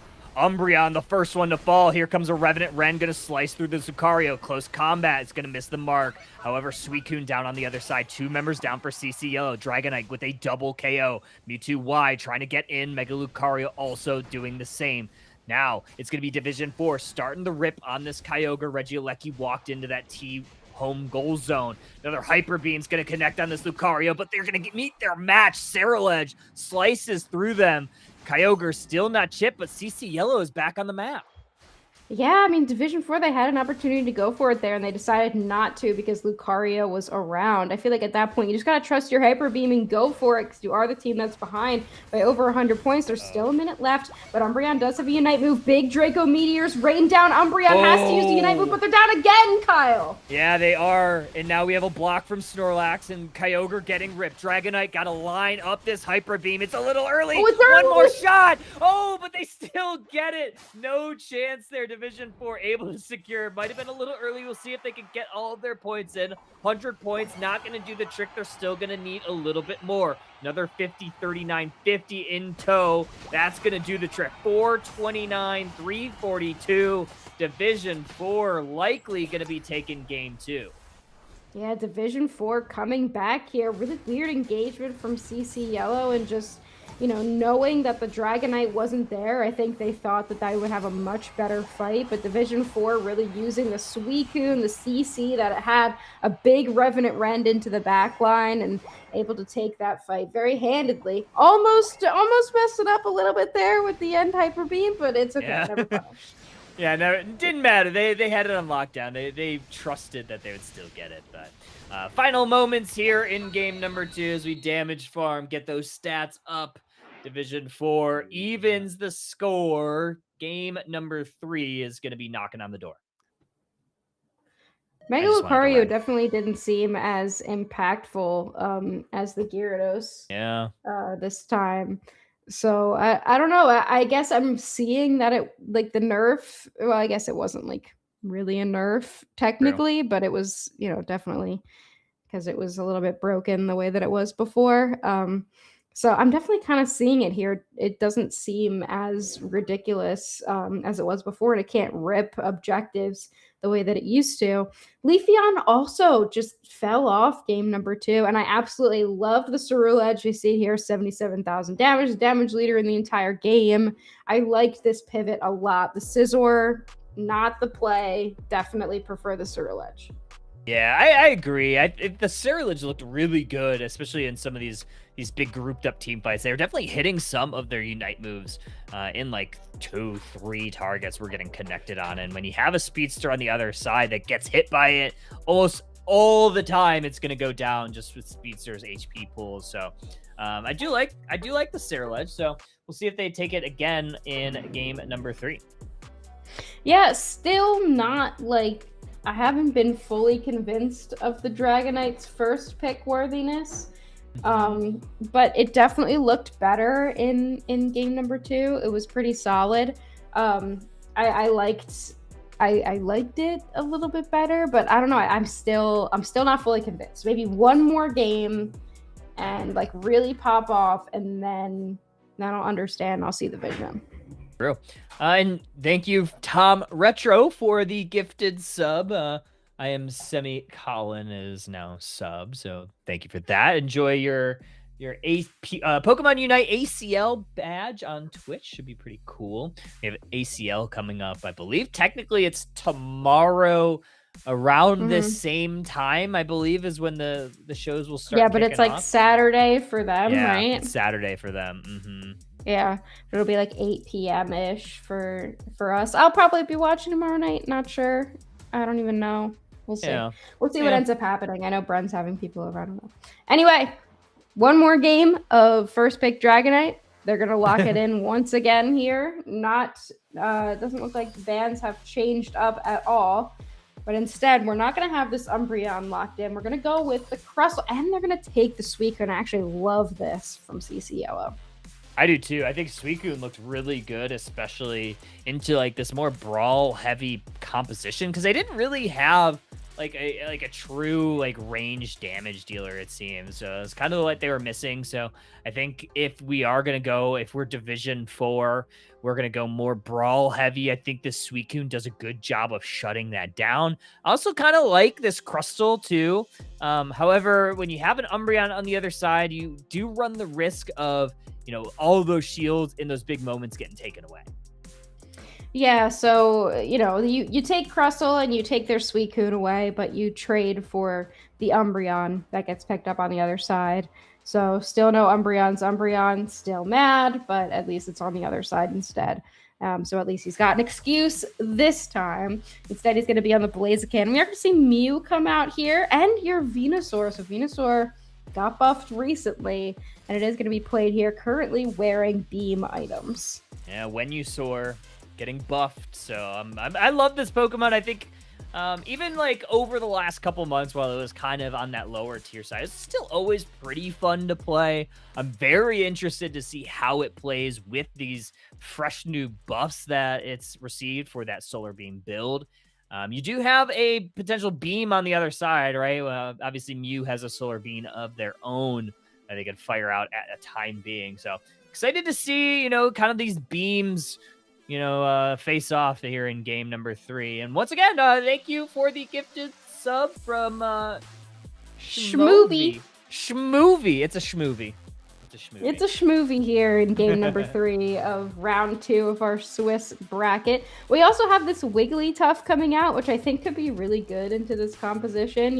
Even if you've got Crustle in the front line and it pops the Unite move, Wiggly just walks in, in, puts him to sleep, and, then kind of what can you do? So Wiggly, always a solid option just for annoyance, if nothing else. Well, let's get into game number 3, and yeah, I'm excited to see this one. It's gonna be a really good matchup. Obviously, first game and second game were very close throughout the entire game, and it came down to who won that last fight. If game 3 is anything of the same, we'll look to see what happens in the mid game. But this last fight is going to be the crucial one. Let's get into it. Game number 3, Division 4, going to be on your purple side. CC Yellow on your orange side. We're going to take, for the 3rd straight time, the Dratini to the top path. It is going to be backfired on this Venusaur in the bottom.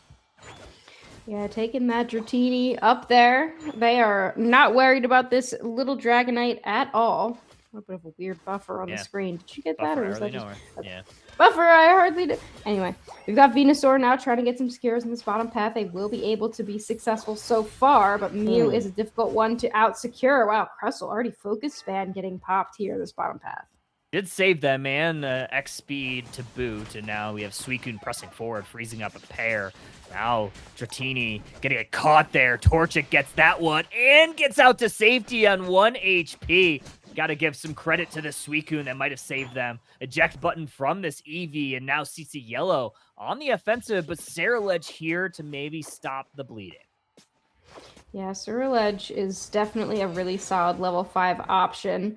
Scyther can't really go in as easily if you have that blue thing with swords on its hands fighting the green thing with swords on its hands. It's a little bit difficult. And Dragonite, Dragonair now will be able to get a KO. That's a really solid early game here for Division 4. We've seen some good mean looks there. That was another one, right onto that Torchic, right at the right moment, stunning them, keeping them in place, allowing Division 4 to get some of their early levels. And right now, I mean, it's been kind of a little bit of a stalemate, some back and forth throughout, but we are going to have a Regidrago in the central area. Team's going to level up before they go for it. Yeah, you want to make sure that you can get your levels. 12 seconds left now, 10 seconds until this Regidrago spawns. Teams aren't really walking towards it just yet. Instead, in the top path, trying to get some secures. And Division 4 looks like they're the first ones to that central area. They have control over the Regirock for the time being. It doesn't really look like CC Yellow wants to try to go for it. Instead, they're going to score in the top. Yeah, I actually really like this play. Nice little Solar Beam to maybe try one last dish effort to steal that away and get the scores. Trying to double dip there, unfortunately, unsuccessfully. 3 members in this central area with Gorilla Glue kind of hovering around, looking for an engage. Did not want to walk into 3 members, but instead they are going to look for their next path. 720 birds on the horizon. 720 birds, and Suicune has found 2 in that central area, but Mean Look tried to hit that Scyther. I think it was frame dodged by the full heal there, so that's definitely some micro skill for you, but still no KOs just yet. And it looks like Division 4 still has a lot of control here in this top half. They still need this level 8 on the Dratini or the Dragon Air. They are going to go for it in the central area. And the bottom path going pretty well. Division 4 able to get some evolutions online, that Venusaur, and some points in down there. Now, both sets of objectives have hit the map, the 7-minute mark. Regieleki in the top path. It's going to be that Regiroulette in the bottom path with Venusaur just taking it by themselves. Focus Blast there from Blaziken into the Suicune Whirlpool. Now, Dragonite does one of the best rips in the game with Division 4 all there. Wigglytuff's going to sing their song. Doesn't fall flat. They're going to press on forward. Scyther, Green Illusion dive, takes out the Ceruledge. Looking for the Umbreon. They get him. Hyper Beam's going to connect, but it doesn't matter. It's a team wipe. CC Yellow takes them all. Wow, that was like, wow, they're going to fall asleep. They're going to fall asleep. And then somehow they still were able to pull every KO out. It didn't matter. Even Dragonite that had a Hyper Beam getting ready to charge up. They were taken out just before it charged up. Now Blaziken going to go ahead and rip that objective. Regieleki going to walk towards that tier 2. While the rest of CC Yellow in the bottom path is not sleeping down here. They're going to be putting points in. Some points going in. There's another Sing into the Solar Beam. That's going to take a KO. Venusaur, level 9, has access to their Unite move if they want to use it. Scyther looking for an engage. So is this Blaziken. Good sleep, good peel there from the Wigglytuff. However, it's not good enough. Here comes Scyther. Here comes Blaziken. There goes Mew. All the points in that they want. 210, 192. CC Yellow with that Registeel buff looking good down in the bottom path as well. That was a great play from Blaziken as well. Walking down there, knowing Wigglytuff's in there somewhere and they need vision because Scyther has a Unite move that they want to use. So if you can bait out the Sing, you know, as soon as Blaziken walks in, that Sing's going to come out. It's going to be on cooldown. So the Scyther has an opportunity to use a Unite move. Just game knowledge that you only really see at the highest level here, which is, of course, Underdunk Grassroots Pokemon Unite, the highest level of Pokemon Unite. But Crustle in the central area, a Unite move immediately. The shields will be stolen here. Crustle will go down, as well as Blaziken's pretty good fight for Division 4, but still, KOs are had. We've got Ceruledge going down as well.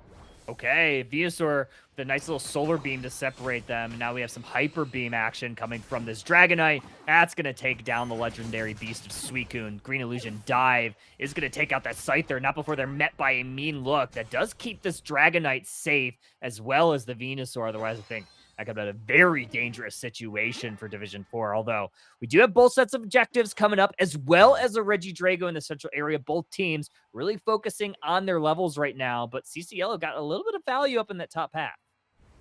The Scyther Unite moves have also been charging very quickly. They've had one for pretty much every fight here. So we see them in the central area now, just grabbing a couple more hits of experience if they can get another Unite move up before this next fight. But Division 4 is down here and ready for the Registeel. They've got a lot of secure options. It is going to be that beam that takes it. Now their attack is boosted and everybody is down here potentially looking for a push. Yeah, they're looking for a push. 3 members of CC Yellow going to respond down, actually make it 4. Blaziken going to be the Lone Ranger up in the top path as Regieleki walks in. Defensive goal zone. 50 points in there as well. So 280, 92 extending their lead. Fight still going down in the bottom path. Scyther looking for this Venusaur. Peels the wrong way, but actually might have been the right way because Umbreon and Wiggly were there to maybe shut them down. So actually, I think that was a wise play for Scyther not to go in. Yeah, and even with Blaziken up there by themselves, they were still holding their own, but now 3:15 on the clock, maybe the last time Unite moves are able to be used. Scyther on less than 1 HP pulls out a KO, but a beam to the face will take them down, followed by an overheat. Fantastic repositioning of that move. 2 KO streak for the Blaziken. Now Ceruledge will have to back onto their own goal zone. Blaziken doesn't really seem to be scared of anything, but there's 3 members of Division 4. Maybe they should be. No, Suicune, of course, is there to stun up the whole squad.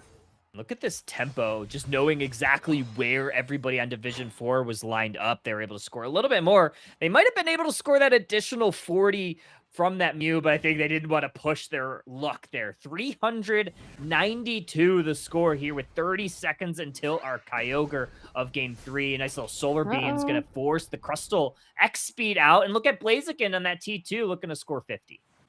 Yeah, Blaziken just going to throw another 50 points in. Like you said, that tempo just keeping them guessing the entire time. Dragonite does make their way back, but not before that 50 is scored. Now chasing down this Crustle. The Sing is already baited out, so Suicune can stun up the Wigglytuff, bothering them with the Rock Tomb as well. CC Yellow just once again showing the cohesion between every player on this team. Now Division 4 does have a little bit more central area control. They found the Scyther, big Solar Beam to the face, and a big Unite move. Scyther goes down. Yeah, that Burden Anger, perfect, but the mean look even better. Some shields are going to get stolen from this Crustle, and now we are going to hit another Solar Beam from this Venusaur. So 2 members down for CC Yellow, but we have some low HP bars. Solar Beam from the Mew is going to hit a couple, but no KOs found just yet. Division 4 on the offensive, get hit by Kyogre and some more water and ice from that Suicune. Another Solar Beam is going to connect on Suicune, but Blaze getting caught in a blender. Some shields stolen. Big beam. Dragonite takes that one. Division 4 now on the offense. Solar Beam from you catches Wigglytuff in a bush. Here comes Scyther. They're going to take out the Venusaur. 2 members down for Division 4. Slice through. Scyther going all bugs out. They're going to take down 4 members. Dragonite, the lone main ranger, up for Division 4, but it doesn't matter. CC Yellow survives. That's a team wipe.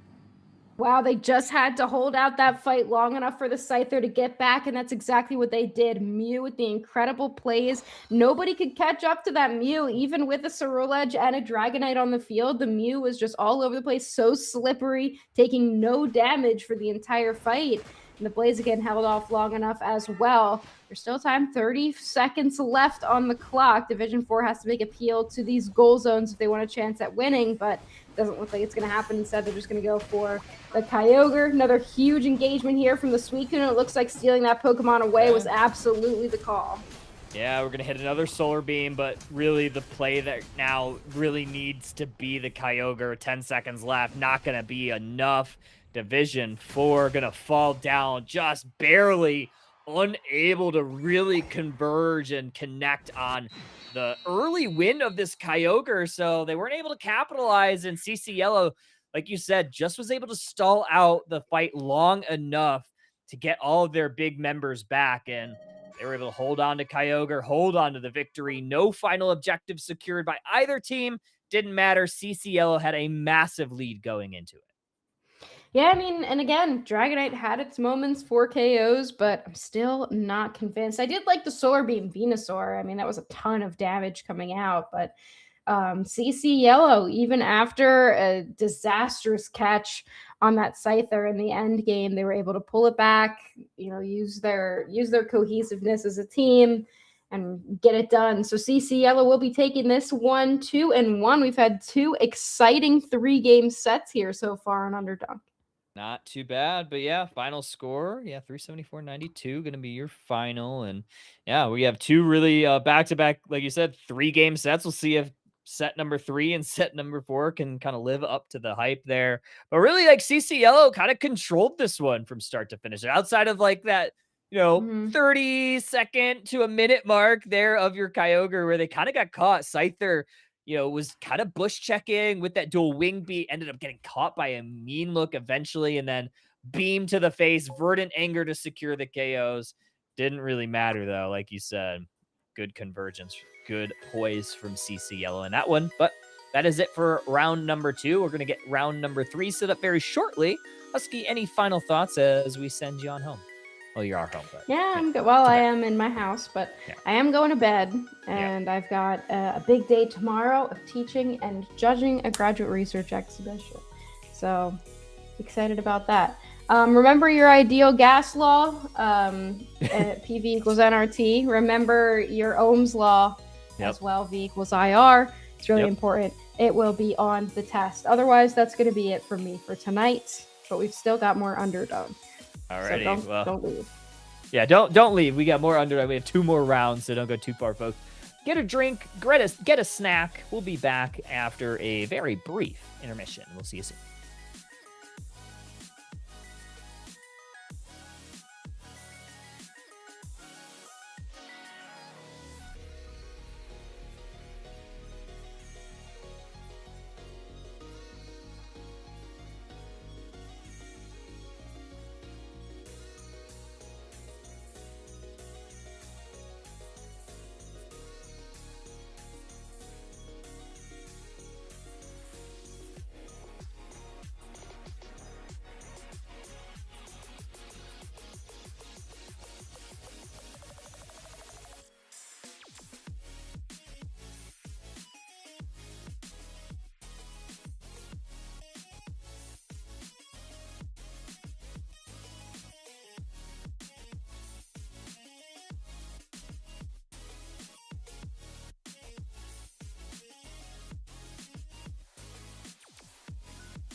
Welcome back in, trainers. We have our round 3 matchup, best of 3, Dynasty versus DFS Amethyst for Underdunk number 75. And I am Steel Agent Kyle, and with me we have a new caster joining the fray, GX2. You may have seen some of their work and some of the other grassroots league, but welcome to Underdunk for the first time as we get into our round 3 matchup.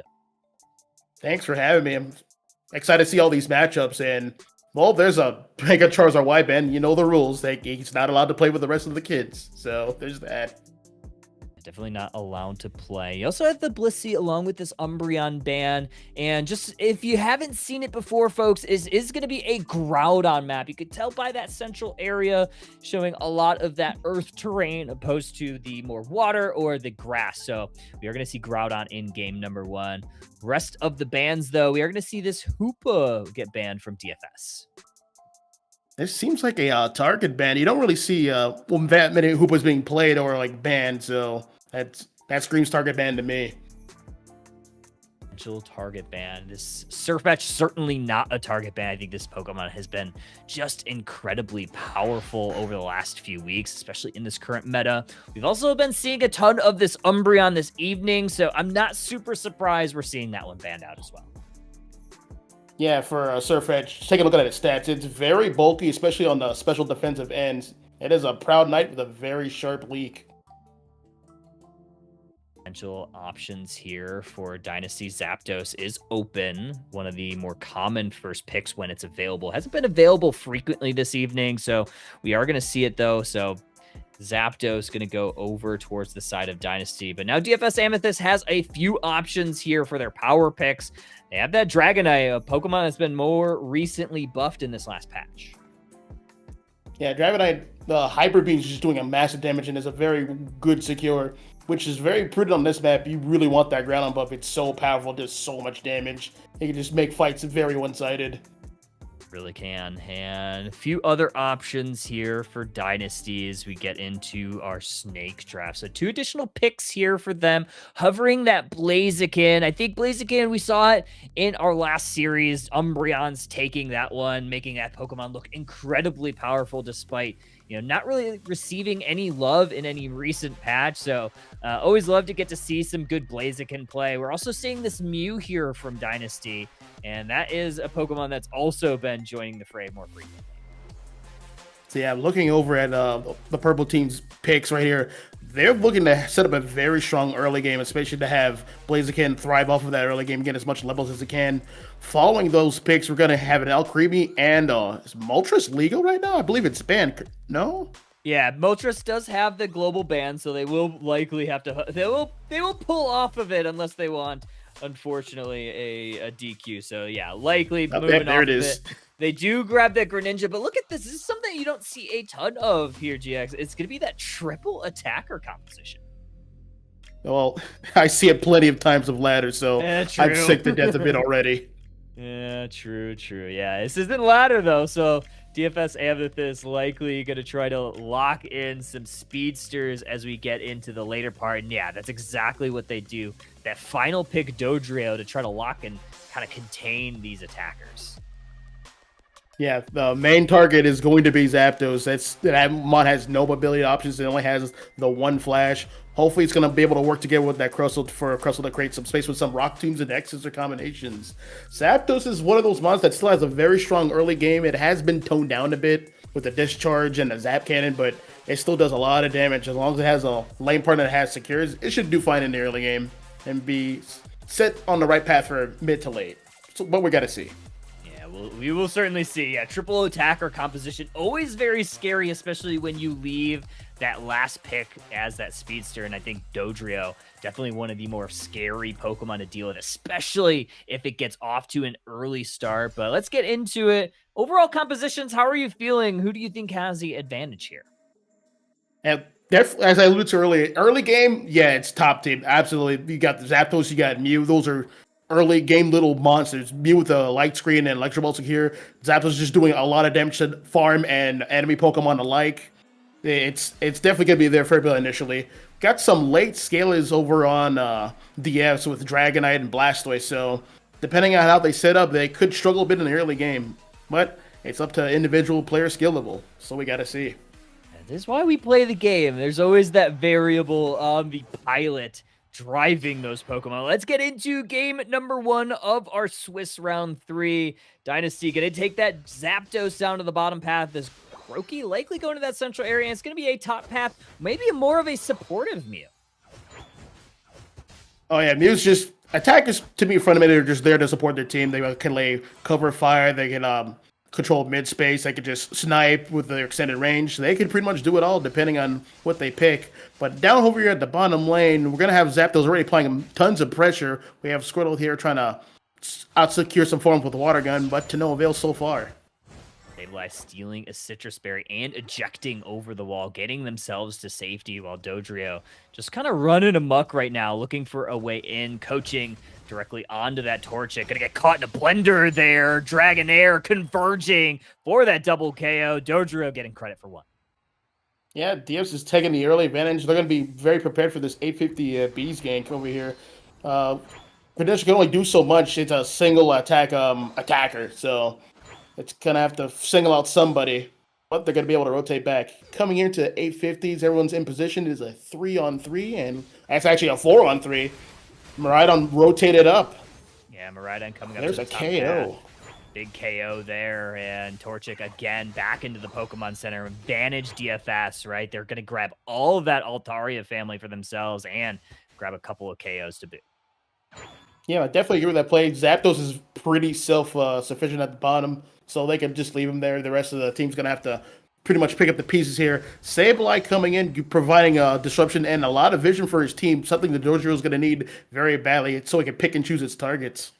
It's that Orange Juicers composition that Dodrio Sableye. Great pick there. Whoa. It gets the KO on the Torch. That's the 3rd time that chicken has gone to the coop. 27 points denied. Mew able to stop that score from going on in. But the bleeding continues. DFS Amethyst getting and racking up those KOs. Dynasty looking for an invade. That's Crystal a big going in too. on the Dragonair, but a dragon dancing around the arena. Avoids the KO, picks up the KO for DFS. We have Greninja here, keeping his eye on a price for the Regidrago. He does manage to secure it, and they're going to return to neutral here. More funds about to spawn up. I would like to note it's 0. Well, it was 0-0 for a long time, but we have the balance broken here. Dodrio getting some scores in. It's now 5-29. Dragonite, not yet in the match. Still a Dragonair state of mind. Very close on the doorstep of that level 8 that they're looking for. 3v3 on the bottom path for this 720 birds. Here comes Greninja in, but Dragonite finally hits the map as Crustle tries to go on in. Charge Beam's going to connect on that Greninja. Now Hyper Beam, Dragon Dance hits the clones. Ooh. That's a nice little juke there from Dynasty. All right, so now something that's becoming very apparent here. We're about to approach the mid game. We have Miraidon and we have Dragonite with their Charge Beam and Hyper Beams respectively, so they're going to be able to outrange most of Purple Team's Dynasty. Only Mew can pretty much contest them at range with Solar Beam if it's out. The Regieleki in the bottom pad, Dragonite starting to make their way, starting to chip it down a little bit, but vision grabbed from Dynasty. Sableye gonna meet the mix, meet their maker. Zapdos takes that KO. Hyper Beam though, is true. Hyper Beam gonna secure. get it. Crustle trying to run away, but the Charge Beam has too long of a range. Zapdos, it's actually Greninja that pays the revenge right there, and Mew able to help take that Regieleki. No harm, no foul. Dynasty able to secure those KOs. Yeah, we have Greninja painted back in blood. Now he's going to rotate to center. Actually, they might make a play for a bottom here to see if they can generate more advantage. Zapdos doing major damage here with all the electric terrain, with Thunderbolt, with Zap Cannon, but it's going to get stuffed out by the Miraidon Charge Beam. Snuffed out. Greninja very low on HP, but no enough range to connect anything substantial. 65-5 as we near the halfway mark of this game. It's still been this Dodrio kind of fighting away from the crowd, has quietly crept up into that level 10. It's going to be very tough once it joins some of these team fights. Blaziken, Crustle grabbing some vision for Dynasty. We still have a top Reggie up here for the taking. Speaking of what we still have both pads. We have everyone's pad. No one's lost the pad yet. That means there's a lot of upper grabs, and we have Dodrio taking advantage of that fact. There's a Saw Rock Tomb there. We have Blastoise stuff, and he gets KO'd for his troubles. Then we have, oh, there is Greninja, Water Shuriken Ultimate, and a triple KO from Greninja? Yeah, let's go. Not bad. That's going to give them a little bit of time and space. Registeel would be the objective of record here if they're able to get into it, and they do. Dragonite zoned completely out by the Crustle. Now they're going to try to siege this T1 goal zone. Defensive stand here from the Blastoise. Crustle going to pop that Rubble Rouser, going to Rock Tomb, X Scissor into the Dragonite. They take that KO. Blastoise also down. It's a double KO. Defenseless goal zone from the Zapdos, and Dynasty gets a big team win that they needed. Yep, the balance is broken. We had Zapdos is like, hey, I have my ultimate. I'm going to score here right now. You cannot stop me. Yeah, looking good. Now we have another Regieleki down in the bottom path. Blastoise v Blaziken, while Zapdos continuously puts pressure on that central area. And it's going to be this Sableye that gets a lot of vision there. Going to stun up the Zapdos now into the Charge Beam from the Miraidon. Gotta love that combination. Good communication from DFS as Regieleki is still untouched. Now Dynasty's starting to make their way towards it. Dragon Dance from the Dragon Knight. Water Burst Shuriken into the backline. Met by Hydro Typhoon. Huge plays. DFS Amethyst sending Pokemon all the way back to the Pokemon Center. Forces that Mythical Mirage from that Mew. Got to look for a secure. It's not done yet. There's a Mew secure. Huge. Big secure. And they got Hellsmax, and he got the KO on Blastoise once again with that Solar Beam. He's got his eye on the prize. Take out that defender. Take out that guy creating all the space for his team. Pretty big stuff here. This Mew's been looking pretty good for Dynasty. There's that Mewsted Auto into the Blaziken KO. Miraidon unable to really hold forth. The E-Ball trails it from the Electric Ball snipe. Blaziken somehow, some way is able to get away from this diving Blastoise. Yeah, Blastoise is going to have to retreat here. Zapdos is like, hey, I want to know the score and hold this. Mew, score it right now. 40 points, 9 points, then 30. Oh, they're actually going to leave it up, actually, for a more farm. Smart choice. As they come into the end game. Very smart choice. Greninja, however, might not have been as smart there. DFS able to converge on that level 13 Greninja. That is a big KO at this stage of the game. 50 seconds until our first objective. Yeah, Greninja doing a good job reaching level 13. That's one of your main objectives here. Just get all your moves online, get all the plus versions, get it. Just be prepared for the 2-minute mark. That's everyone's objective here. And Greninja did it first, and now he's actually even level 14. He's very well prepared for this test coming up. Yeah, well fed, level 14. Sableye getting caught in a blender there. They are going back to the Pokemon Center. Not a big deal. Level 11 on that Pokemon. Not a ton of EXP yielded over to Dynasty for that, but you do not want to lose this near level 13 Blastoise. So they are going to go ahead and retreat back to their side of the map while Dynasty starts getting set up for our Groudon.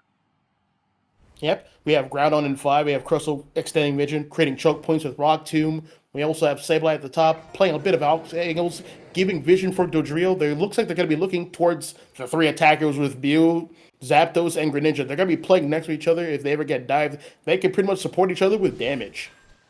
Zapdos going in, and this Blastoise actually 3v1, so Blastoise wisely retreats back to their side of the map. 32 points in from this Dodrio. In that T1, they're going to go ahead and break it, but DFS still down. Solar Beam's going to connect from the Mew. We're going to have some KOs found. Chaos Glower from the Sableye just to separate them, but Miraidon's going to be the only one that falls. Dynasty now on the offensive. Solar Beam from the Mew is going to connect. Greninja's going to have to retreat. Blastoise still able to do a lot, but now they are going to pay for it. Greninja goes down in the back line.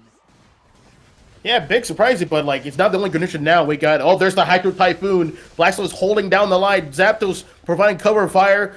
Blastoise trapped again with all these Rock Tombs and the E-Ball and the boosted auto from UKO. Big KOs there. Now Dragonite able to work on this Groudon a little bit, but they see the Crustle in tow. Hyper Beam's going to connect, send the Crustle back to the Pokemon Center. Dragonite now going to retreat. Miraidon looking for a KO on this Blaziken. They're able to successfully run away. Offensive stand, defensive stand for DFS Amethyst, and now we have even game in terms of KOs. 110, 191. We still need to find points if we're DFS. They're going to go for the Groudon instead of going for the goals. Getting pretty low. Get that Hyper Beam ready. Got to get the Hyper Beam ready. Solar Beam. He got KO'd. Oh, it goes. Oh, yeah, they were ready for that guy. He got targeted. He is donezo now. Blastoise holding down the line, but he only has 18 seconds left, and he's already behind. They're just gonna call it here, save some energy, regroup, give some more time to discuss, and move on to this game too. Dynasty's taking game 1. Strong showing. That fight lasted a very long time. That balance wasn't even broken until the very end there.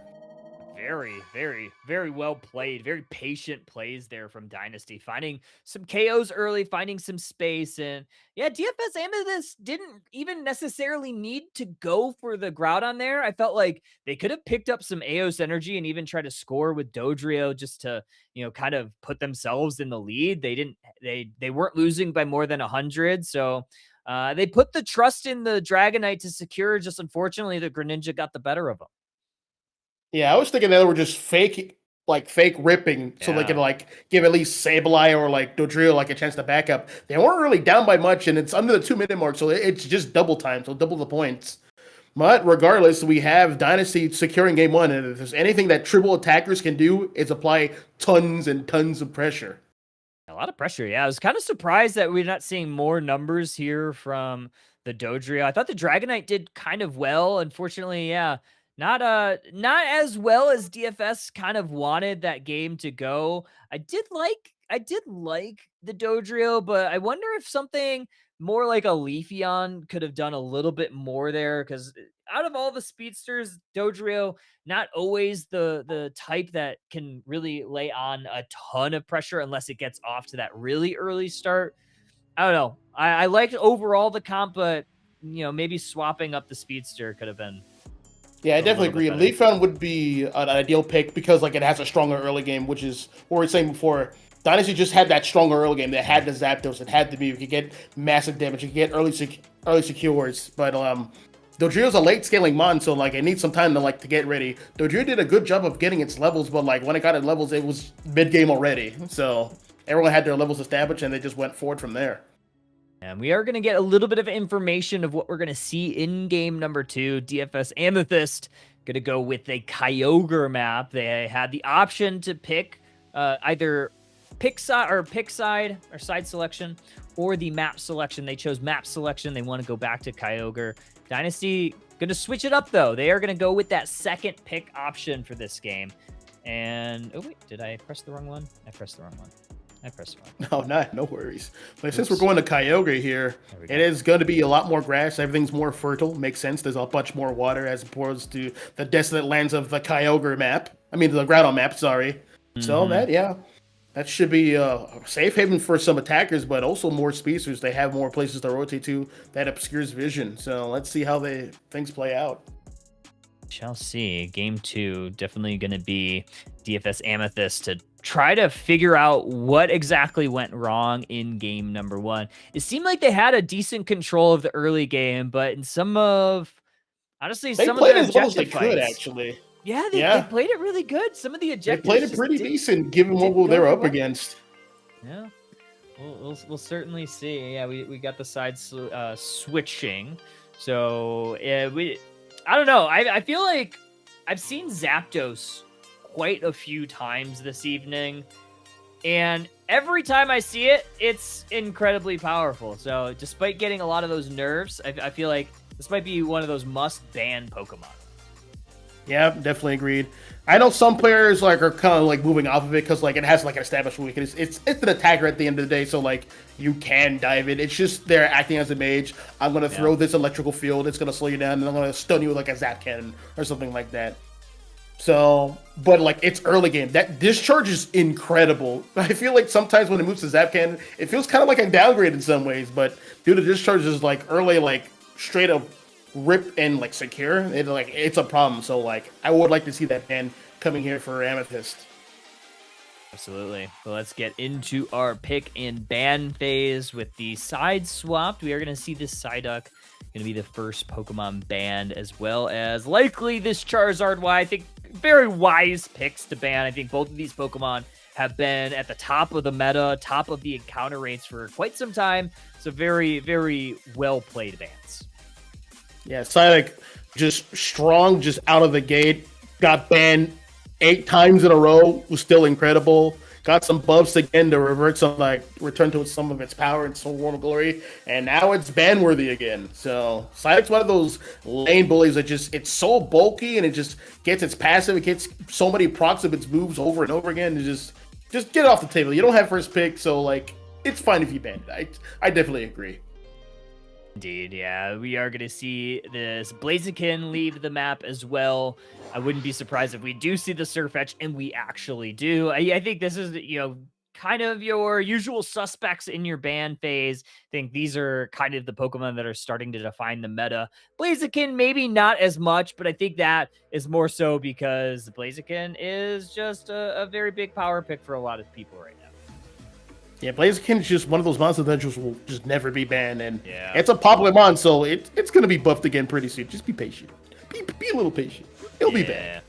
It's always back. It's like whenever Zoroark comes back, Zoroark will always be back, especially when you see it at the top of the top teams playing it. But we are gonna see Zapdos first pick once again. Very wise for DFS Amethyst, and it's gonna get countered here by this Mew Mamoswine though. Yeah, another early game monster in Mamoswine. The more it attacks, the bulkier deck it gets, more defense and more special defense. It has wonderful secure, it has wonderful mobility. This mon could just do it all, and it looks like it's going to be running the Earthquake and Ice Sphinx set. So let's see which mons are going to be able to capitalize off of the openings Mamoswine brings to the table. Yeah, we'll see. Dragonite, Blastoise. This is going to be very familiar drafting phase here for DFS, which is kind of what they put out in our game number 1. Unfortunately, didn't work out quite to their liking. Dynasty feeling very confident with this triple attacker. You're slotting Mew as more of that supporter type of role. We'll see what they line up with the last pick, but we are going right back to the well of this Dodrio Sableye. Let's see. It looks like they're gonna. I don't know if they're gonna lock in on regular Lucario. They just might be looking for a particular all-arounder. It looks like they want a brawler sometime, but it actually just might be Lucario, just someone to brawl with that Zapdos in the back. I don't it looks like they're gonna lock in regular Lucario. Yeah, it has to be E-Speed. It just Mega Lucario wasn't banned, and like if you're doing close combat power punch, you just pick Mega Lucario because why wouldn't you? Yeah. 1000%. And you'd also see that, right? You see the full heal as well as the weakness policy. Something that you normally see, weakness policies, Razor Claw, something that you normally see on those E-Speed Lucario. So it's kind of one of those telltale signs there. But I think the thing that I'm most interested in is if we're going to see a Snipe Shot Inteleon or if we're going to see Liquidation. Given that we have that Dodrio and Sableye, I would imagine we see Liquidation, but you never know. Yeah, they might just want to keep the Snipe Shot to keep that Zapdos in check. If it's taking a lot of damage, it just naturally has to walk back. And if it's walking back, a main damage dealer, the rest of the team kind of has to walk back to support it. And that means Dynasty can take more space. Let's get into this game. I really do like this Lucario pick at the end. I think one thing when you have kind of a brawly comp that's going to kind of center around this Blastoise and Dragonite, I think it could work really well. When you get a little bit spread out, it could be a little bit problematic, especially if Dodrio is not, with the team and kind of off in no man's land. You don't have as many Pokemon to combo that extreme speed with. Yeah, I do like the composition Dynasty has. I'd imagine Greninja's going to be the jungler once again, and if it gets invaded, which it very likely will be, they have plenty of good monsters to appeal for it. They got the Mamoswine, they got the Mew, they got the Inteleon if need be, they got Lucario, they got a lot of strong helpers. So let's see what happens. Well, they got game number 2 on deck here. Zapdos going down towards that bottom path. It's going to be Dragonite in the central area for DFS, so a little bit of a switch up here in game number 2. Sableye going immediately for an invade on Dynasty side of the map. Here I come. I am Sydney, man. Look at it. Yeah, going straight for that bottom right there. Oh, you didn't go for the secure there. You went straight for damage there. And he is level 3, so he's going to be able to keep contesting.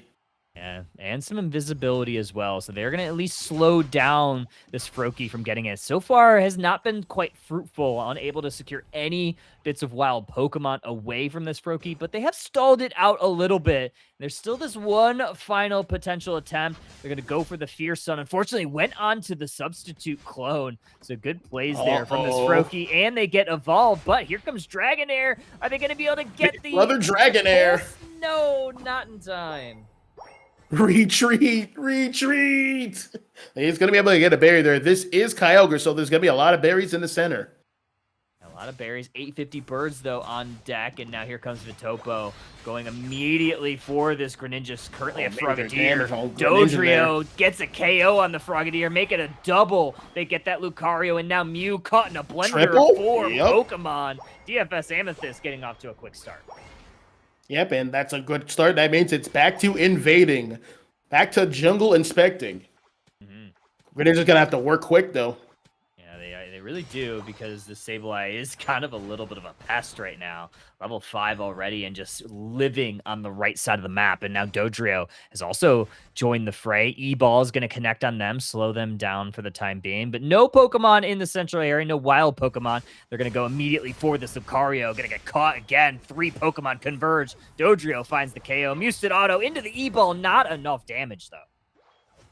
Yeah, we have Amethyst really valuing winning the top lane as hard as possible. So, we're going to have Sableye. Sableye's just constantly pestering him, giving a lot of good vision for his team. And we usually have Dragonite, which will soon become a Dragonite. And we have Dodrio's like, oh, there's only these Pokemon here. I think I could move in on that. I think this is a good push. Oro able to get that Regidrago for Dynasty. Also holding 30 Eos energy and that score speed buff. They could potentially go for a score if they want to, but good defense here for DFS as these 720 birds start to come in. We do have this Inteleon for Dynasty. With the Ice Fang. And they are Snipe Shot going to connect there on the Sableye and some boosted autos. Not enough, though. Piloswine goes back to the Pokemon Center. DFS Amethyst gets a lot of value. Oh, yeah, these Snipe Shots are going to start to hurt. These guys want to keep their range advantage, keep these Mons in check, keep them honest. It's going to be Regieleki down in this bottom path. DFS going to go immediately for it, just going to try to rip this off the map. Still no scores in for Dynasty. Hyper Beam secure there. Vision grabbed from the Sableye. Zapdos still looking for a way in. Snipe Shot a little bit low, unable to hit the mark. Dragonite holding the A down. Also connects big Hyper Beam, chunks down Mew. But yeah, unable to get the KO yet. Sableye and Dodrio double teaming this Greninja, and they do get the K on it with a Hyper Beam from Dragonite. Yeah, not bad plays here. We still have Inteleon defending against that Regieleki, does able to take that off of the map, 1v1, and the attackers down there, Inteleon v Zapdos. Well, there's still this Regiroulette to be had up in the top path. Sableye grabbing vision for DFS, while Dragonite comes to the fray, has making him superstitious. Yeah, I mean, it's looking pretty good right now for DFS. Yeah, right now we still have no pads broken. There's going to be a lot of form up for grabs. So right now there's going to be another push towards the top. We have Blastoise bullying this other defender in Piloswine.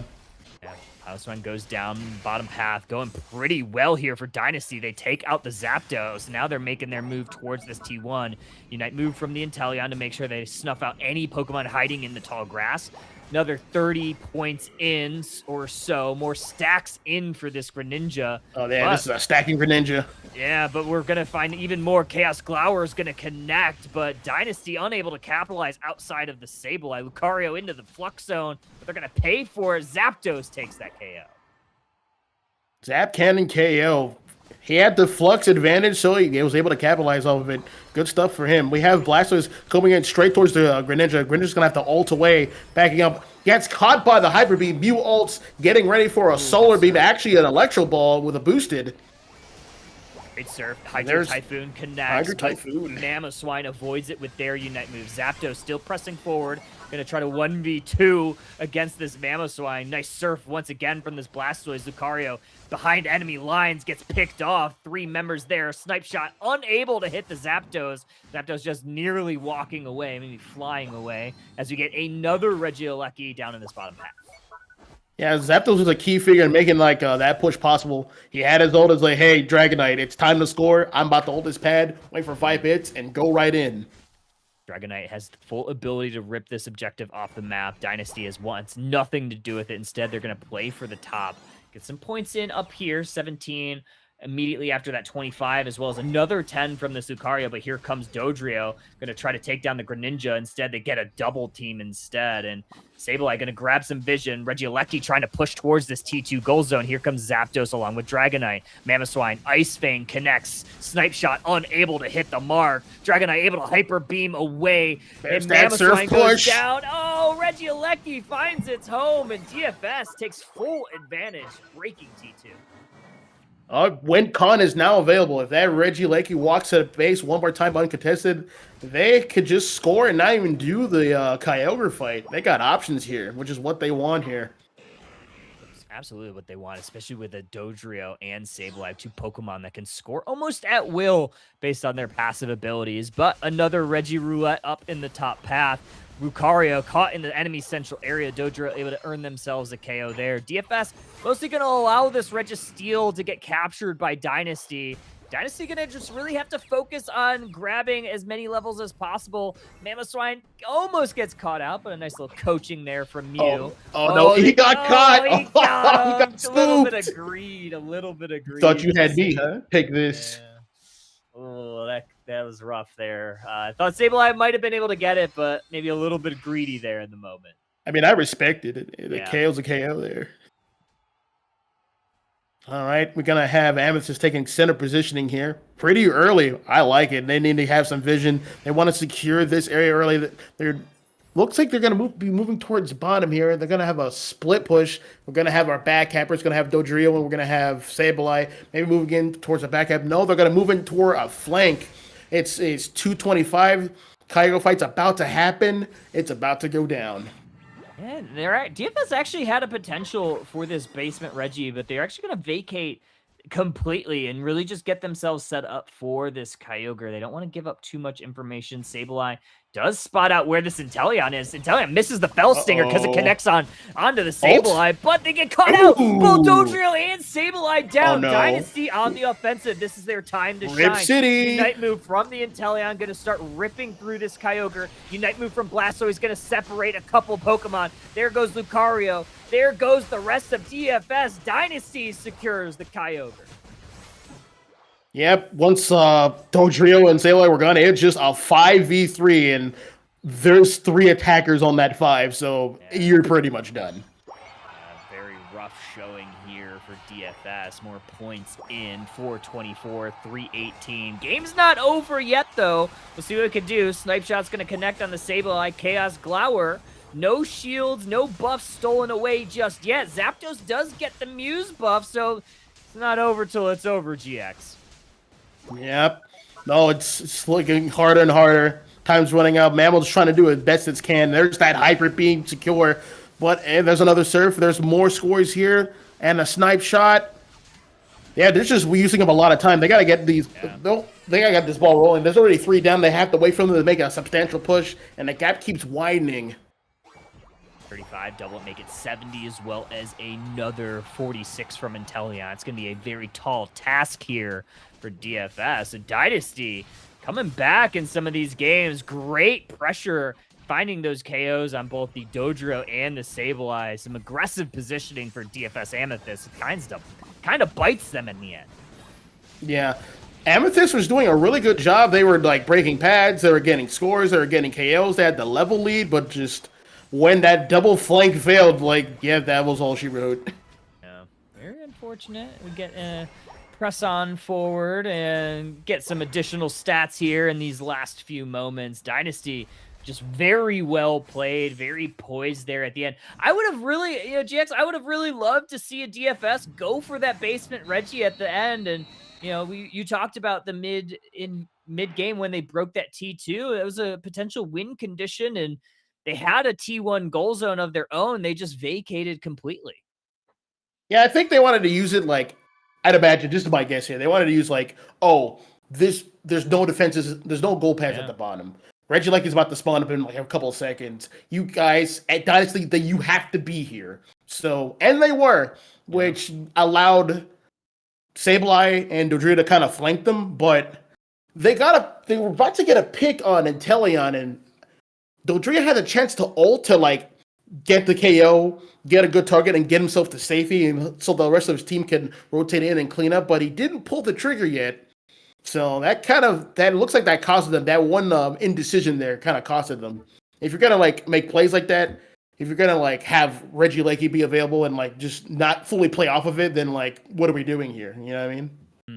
Very true. Very true. Final 792 for Dynasty, 318 for DFS Amethyst. Looking at the damage numbers, kind of a lot of what I expected. I thought this Greninja was going to pop off. They certainly did. 87k, only 47k taken. I was honestly surprised that we went snipe shot on the Inteleon, but honestly, it worked out really well when you're able to hit those snipe shots. They still hit like a truck. Yeah, we basically have like the three attackers. We have the Inteleon, we have the Move, then we have the Greninja. They are like playing around each other, so like it's gonna be hard for any one person to walk in, and they just have the range advantage. So if you're gonna walk in, you're gonna be taking a lot of damage first, and like you're gonna take even more damage because you have like Inteleon snipe shotting you. If you get too low, then you gets to e-ball you, or you get Surf Greninja. So they have to be very wary of like how they approach. Yeah, very wary indeed. Yeah, good stuff there in game number 1 and 2 of our set number 3 of Underdunk number 75.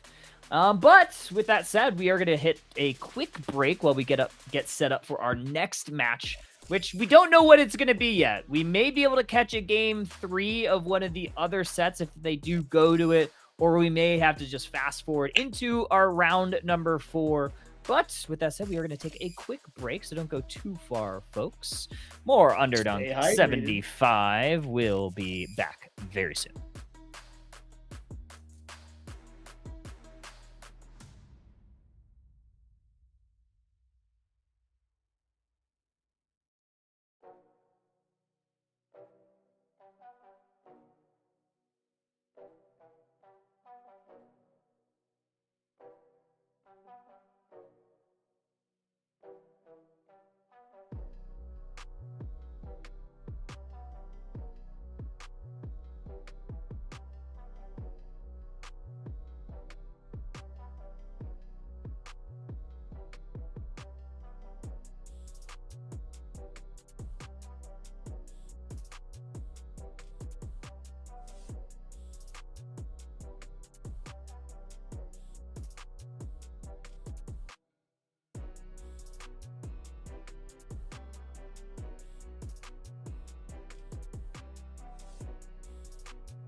And apologies for the wait. Thanks everybody for the patience while we got our last round set up. We are going into round number 4. I need to update the top right corner of your screen. We are going to see Saved versus Phantom Thieves here for our final set. I do believe right now, based on the standings, neither one of these teams, well, I guess maybe one of these teams potentially could be the winner, but I think depends on how the final points stand out and how it goes. But either way, Saved was our champion last week, our Underdunk 74 champion. Potentially could come back here, though. They're looking for a repeat performance, fighting for that immortal glory, at least for the week. Yep. Yeah, immortal glory.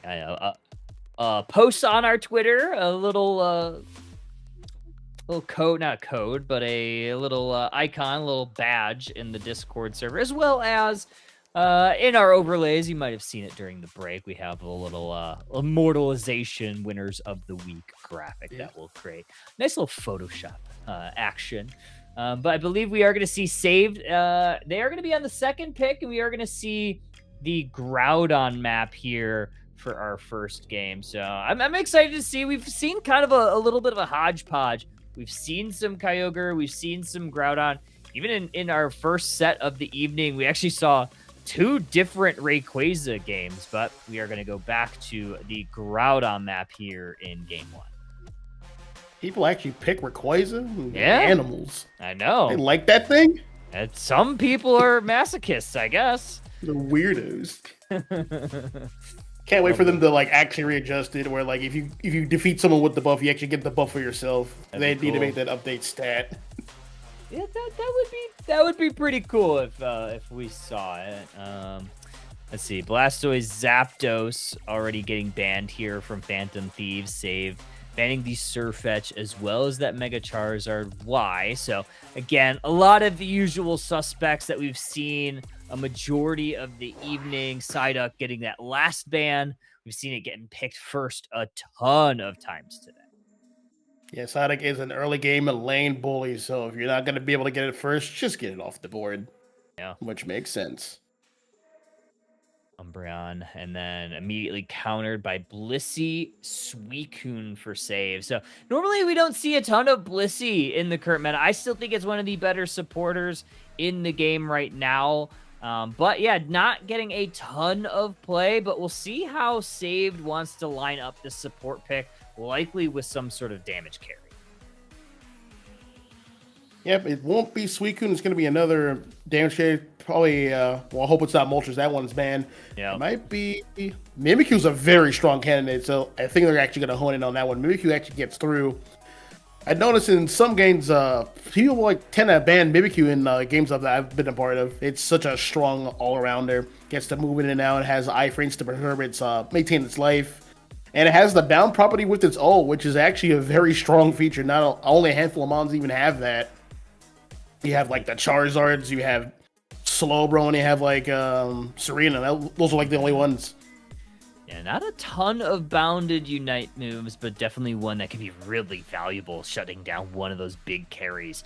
And you have 3 of them that Phantom Thieves kind of has here, right? You have that Dragapult that recently got buffed and has been kind of terrorizing the ranked environment. Greninja getting buffed a couple patches ago, and then the man that needs no introduction, that Mega Lucario that has been top of the meta for some time. Yeah, well, all these attackers, we are in the attacker meta. We're starting to move away from the Mega meta. We're like on the tail end of it. We only have the last couple of bastions of it in like Mega Lucario and Mega Charizard Y, and those are only like 2 ones like left. Everyone else is kind of stabilized. You know, you have your Mewtwo's X and Y, you have Charizard X, you have your Gyarados. They've stabilized in the meta, so they're A-okay now. I love this combination here for Saved. You got the Blissey Garchomp, kind of a classic combination. I wouldn't be super surprised if we see something like a Safeguard Helping Hand Blissey. There's not a ton of crowd control from Phantom Thieves, but still having the boosted with the boosted autos from the Helping Hand, as well as just making sure that Garchomp doesn't get stunned by anything, maybe except for a mean look. Well-timed Safeguard could still be able to prevent the Mima from going. But I still love it this actually combination. cleanses it. Oh, yeah, it's true. That is an interaction. Yeah. Yeah, it has to be perfectly timed almost. It's a very, very brief moment that it can cleanse it, but yeah, definitely a skill shot. We'll see how it works out. Basically, like when he first just actually stares at you, like it was like a little visual cue. That's the portion to cleanse it with like a full heal or like a safeguard, for example. Well, this is going to be round... I need to change that. I still have not changed round 3 to round 4. There we go. Now we fixed it. Now we fixed it. Phantom Thieves going to be on your purple side. Saved going to be on your orange side. We are going to send that Lucario up to the top path. Central area, though, is going to be that Dragapult. No surprises there for me. Yeah, Lucario is going to have to pay special attention to this Gible. Gible doesn't have like the best secure, but it just wants to chomp away at you. He just wants to put a lot of damage and a lot of pressure on the mod in question trying to get these secures. So, speaking of secures, we're gonna have an Electro Ball Mew going in right away, waiting to get the secure here, and it actually loses it to the Greninja here on the lane. Good stuff with the bubble. Bubble's a 2 hits, and I believe it's been patched in, or it's been buffed in this recent patch. Yeah. Kind of split a little bit of that. You see the Eos Energy, both teams holding 16 Oh, Dragon total. Dance! Dragon Dance, Dragapult, though. Double KO, dancing on grabbing the berries, too. Oh, and they're also going to maybe lower this Mimikyu a little bit. Another stolen berry. Mimikyu, though, able to get the last laugh against that Lucario. Also going to pick up that Alchemy. Dragapult going to run away while they can. Yeah, well, now it's just Dragapult up here doing the 850. It won't be able to secure any of this farm. It's going to be all Mimikyu, and yep, there it is. Mimikyu already level 5, Dragapult level 6 because of those 2 KOs being on the more damage-centric Pokemon. Gible still playing pretty far forward. Blissey looking for a nice little stack here, able to secure it in. Now eclipsing that level 5 mark that Gible just has not been able to find. Met by this Mega Lucario, might get Meteor Mash to the face. There's another boosted auto into the there KO. it is. There we go. Mega Lucario now level 5. Yeah, Gible's just not up until basically level 5 when it's a bite. So until then, it's just an NPC. Frogadier still also not online. Mega Lucario doing very well up in this top half. Level 5 for themselves. This Dragapult has also done quite well. Level 7. Now you have a Regidrago in the central area. Save starting to zone them out. Mew here. Get it a coaching onto JD. Here comes Frogadier. Pops that X attack. And Suicune able to get away to safety, but Dragapult able to take out the Mew, able to take out the Mimikyu, stacking up these Dragon Dance combo. That's a 3 KO, make it a 4 KO streak here, nearing level 9. Quad. That is a handsome quad, and it got the objective to boot. It's level 9 at 730. Yeah. Uh-oh. That bottom pad is hid. It's time. Get all this farm. Get all this farm. It all belongs to you. Maybe he's got to do something fast. Be very careful, though. You don't want to get caught out here. Dragon Dance frozen solid because of the sweep almost into the Mew. Right there. Yeah, and that's what I mean. You got to be very careful. You don't want to yield this lead that they've gained early by one unfortunate positioning. Now we have a Reg Ice. Phantom Thieves already making their move on it. Here comes Mimikyu. Nice stun there. Dazzling Gleam from the Alchemy. And now this Dragapult once again. KO. Another Dragon combo. Quad. Ace. Do we get a 5? 5? Yep. Holy. Yeah, this is over. Maybe not. Oh, no. Did Alchemy steal that? That's mean. Yeah. Yeah, it was Dragon Dancing pretty much off the map where it just couldn't be hit anymore. That is... I mean, it works, but oh my goodness, that is cheese. 14 points would leave this at 3. We'll see if Suicune allows any of that to go in.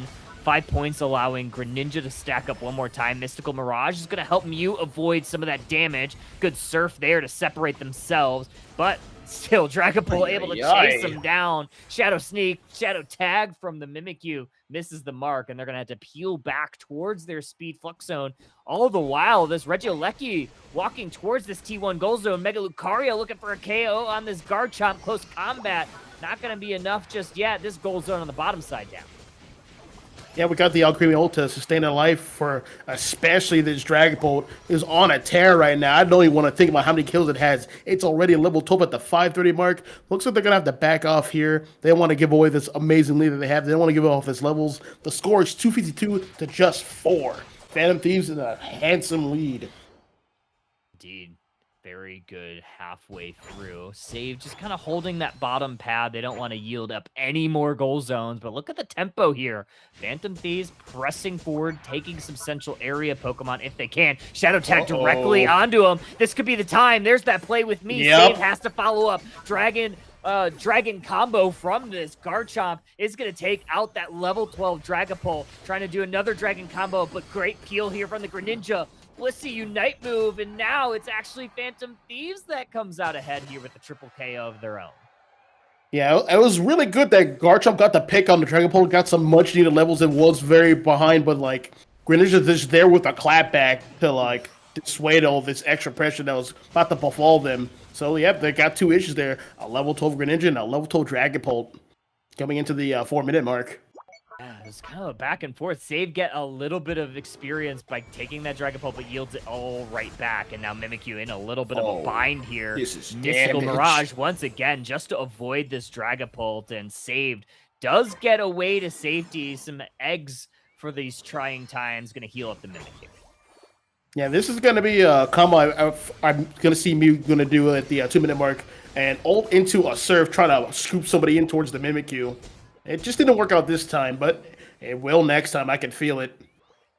Mimikyu shadow tags onto the Dragapult, but look at the way that they are protecting their president. It's done quite a great job so far. Another KO here. Skeleton Pie is going to take 1. They're going to look to take 2. They do.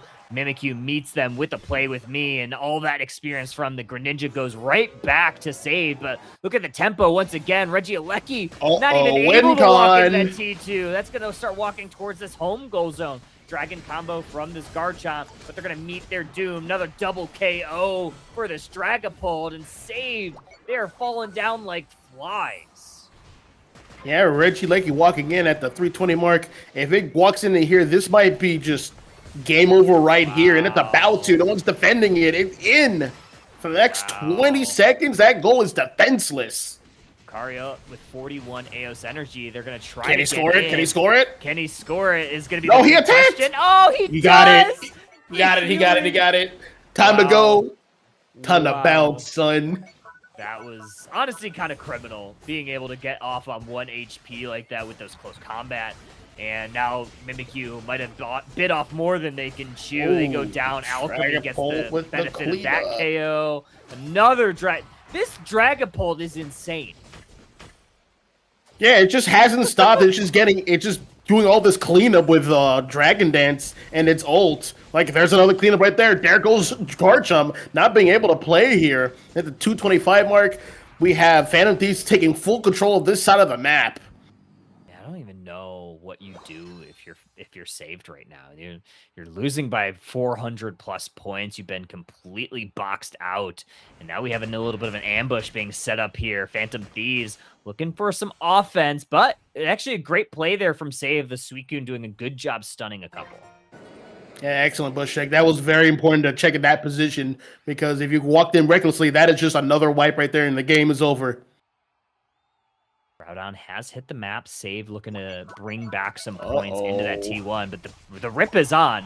Phantom Thieves just full sending this. There's the Unite move from the Greninja onto the Suicune. Immediately erased. Looking for the secures. Easy pickings. Phantom Thieves takes the Groudon, takes 2 KOs. Mew, Mystical Mirage back to base, but 3 members down for Save. That was an interesting play Save did. Looks like they sent members to score on top to force an option from Phantom Thieves, but Phantom Thieves got a ton of rip. But we also had Greninja with the forethought to, hey, there's a Suicune over there with an ult. I just have to just cut off that option right here and now. And then that's exactly what he did. They covered all their bases. Honestly, it felt like Saved was like trying to bait Phantom Thieves into a rip and or like to bring them up to the T1, but instead Phantom Thieves just said, well, let's just go ahead and rip. So kind of called the bluff. Yeah, kind of called the bluff. Yeah, it's like they got Greninja and they got Dragon Bolt. Dragapult, they're just gonna rip that to shreds. Yeah, it's 16. They're just gonna rip it to KOs. shreds. 16 KOs. 1-6. I mean, you gotta ban this thing, right? Like, you gotta ban this thing. That was insane. 118k damage dealt. I would like to note that the Alcremie got 18 assists. I am a fan of assists. It's very important. A lot of cleansing, a lot of bailing out their attackers. It was a pivotal cog in this engine. Yeah, I mean, Skeleton Pie also doing pretty well for themselves. 67k, only took 23. And Lucario, 83, 39. And also 32k healed by Lucario, which I think, thanks to a lot of the healing from the close combat, surely. Those punches, they hurt and they reset. They only reset on actual people, but that's not a problem for this Lucario. Yeah, not even a little bit. So we do have a little bit of information of what we'll see in game number 2 saved. Going to be going on that second pick side once again. And we are going to see Phantom Thieves once again choose the Groudon. So we are going to have a bit of a run back here, at least for our side selection and our map of choice. So not a whole lot of change from either of these teams, but GX, I very much think that the drafting phase is going to be changed a bit. Get rid of this Dragapult. Get rid of it now. Do it now, please. Yeah, I can't imagine that we let that thing stay up. Or maybe we're taking it away, or maybe we figure out a way to maybe try to slow it down, maybe bring out an invader to kind of slow that level 5 and in that snowballing. So I mean, there's a lot of options. Pretty cool stuff. Thank you for the anonymous gifter to gift Pabbles T1 sub. Appreciate it. Hopefully, this anonymous gifter is going to enjoy their Pokemon Unite ACL Twitch badge that I believe you get when you gift unsung subs, hero, which is pretty cool. Which I think is pretty cool. Yeah, unsung hero. Yeah. Yeah, going back to the Dragapult for a second, I'm surprised that Save didn't pick any speedsters to kind of deal with these core attackers in Greninja and Dragapult. It looks like they were relying a little too hard on just Mimikyu to do all that. Yeah, I agree with that assessment for sure. I feel like Mimikyu does a pretty good job of it, but the way that Phantom Thieves was kind of setting themselves up for all that was the second that Mimikyu shadow tagged the Dragapult, you just saw everybody hover around Dragapult to make sure that Mimikyu couldn't do any further damage. So, I think a Speedster would have been good. Speedster would have been good. I love the Suicune. I love the Suicune. I thought that worked. That's really always well. a good pick. But yeah, just they didn't have really anything to slow down this Dragapult at all. Nothing like Gengar, or maybe even a Zero Aura would have been like fantastic. Or a Rapidash to ult it in place. Anything. Yeah, that could have been good. I like a good Galarian Rapidash from now and again. I think it could be pretty fun. And also, thank you, Black Bear Tick, for the raid. Hope your stream went well. I'm not sure if you're playing Unite, but feel free to raid and run if you need to. We are in our last and final set here of Underdunk 75, our round 4 of Swiss, and I hope everybody's having a good rest of your Thursday evening. And let's get into our band pick phase, GX. We got Blastoise, Zapdos, Charizard, and Sirfetch'd so far. Yeah, the usual students in detention. Their sentence is not quite over. I like that one. I always like finding fun ways to say the bands, because I like that. Students in detention. Yeah. They have done wrong. They are in jail per se. Saved actually. Okay, I was gonna say, are they gonna let this be a no ban? No. We are gonna see potential for this Dragapult once again, and these bans are pretty much the same. Take the Dragapult, please. No. Take it from them. Or have a speedster ready. Something, anything. You know it's coming. I mean, I fear this Blissey might not be the pick. I don't know. Maybe you figure out a different supporter, because I feel like this Dragapult was just doing too much. The eggs were not healing as much as they probably would have liked.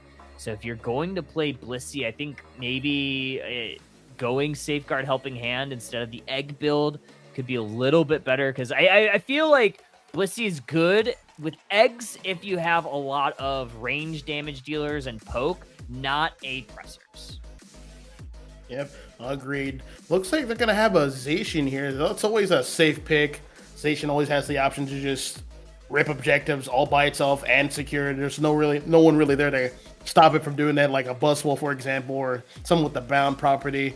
So looks like they're gonna have. Looks like there's the speedster right there. They understood the assignment. Yeah. They're gonna have someone, and there's Zero Aura, the one I recommended too. It's like they're listening.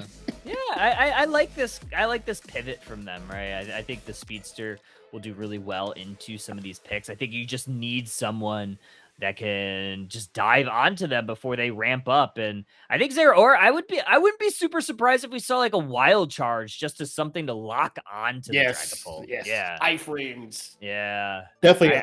A core piece of this is going to be that Inteleon. If Inteleon could get a good, I want to see Snipe Shot. If he could get a good early damage on one of those attackers, and Zero Aura just comes in for cleanup, and it would be able to burst it very quickly if it got hit with a Snipe Shot first. Yeah, I like this. I like this composition. I think a lot better. I think it'll work a little bit better than. It looks to be the a key interaction in this upcoming game too. I wonder if we will see eggs once again. I like eggs a little bit better in this match because you don't really have a Pokemon outside of maybe Zacian that would benefit from the helping hand, but still. I don't know. I feel like a different supporter could have also just been, maybe a little bit more beneficial against an A presser. Statica's already banned. Maybe like Trick Hoopa or I agree. Well, hell, even a Wigglytuff would sing. Trick Hoopa was kind of what I was thinking because or even like Eldegoss to some extent, right? A little bit of additional pressure, but let's get into game 2, GX. Phantom Thieves going to be on your purple side. Saved going to be on your orange side once again, and we are going to send Skeleton Pie down to the bottom path on that Froakie. Yeah, we're going to have this Umbreon trying to get a level 4 as soon as possible. It's going to be a very coveted mean look. Looks like it, or it might even do foul play. There is some key physical attackers there. They got the Zacian, they got the Zero Aura. So yeah, might even go foul play. But Mean Look is a safe pick. Let's see what it can get soon here. See, and you have JD looking to play a little bit forward, trying to steal away some of that wild Pokemon away from Phantom Thieves. That adventure was unsuccessful, unfruitful, but it did prevent Phantom Thieves from pressing forward to steal some of Save's wild Pokemon. Now, 2v2 in the top pad. Zero Aura starting to head up. Yeah, Lucario's going to have the advantage here. He can just displace Farm very easily with Comet Punch. But we have Zero Aura going in, trying to get Slash there, getting a major damage, but it's going to have to push back the Zero Aura. He almost got the quick attack pickup, but it couldn't quite get it. If the jungler was up here up top, it might have been a different story. We are going to go Spark on the Zero Aura. We are going Safeguard here, so I love this pivot from Save. I think it's working really well already. A little bit of an advantage up here. And they also got a pretty decent advantage on the bottom path as you see Froakie goes down, and you don't really get what you needed out of your Dragapult. So yeah, Zero Aura is going to be going Spark, so I would imagine you're going to go Wild Charge with it to be very mobile. Charge that Rock Tomb on that Froakie is going to have to back up here, leaving all the farm there for saved. And Zero Aura still playing with quite a bit of tempo, staying on the left side of the map. Hasn't gone back for their own central area, trying to prioritize that level 7. 3 points in for this Blissey. And the Zacian's still doing pretty well in their own right. Now they're going to take away some of the wild Pokemon on their top side of the map. Yeah, I'm going to leave the Alchemy there just for vision's sake. Dragapult's right behind it, lying in wait. It's about to make its move. We have Lucario going in, and yep, there is the Dragon Dash trying to get a reset. There it is.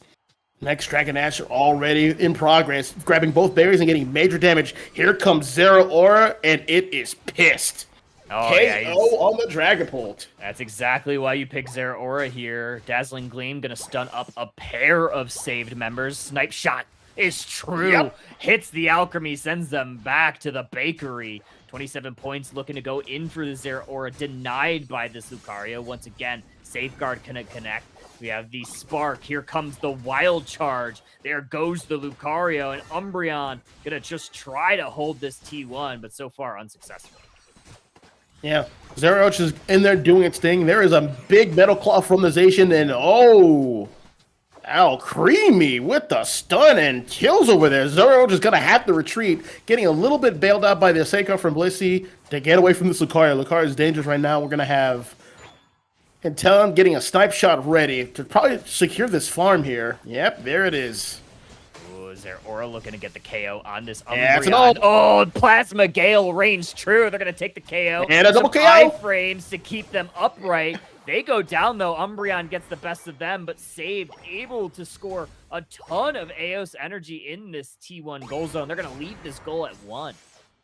That is a good trade for Zero Aura. Only the Umbreon got the experience, which is like, it's fine, it's Umbreon. You don't want Dragon Ball getting that experience or anyone else. So, good stuff. Still Regidrago in the central area as well.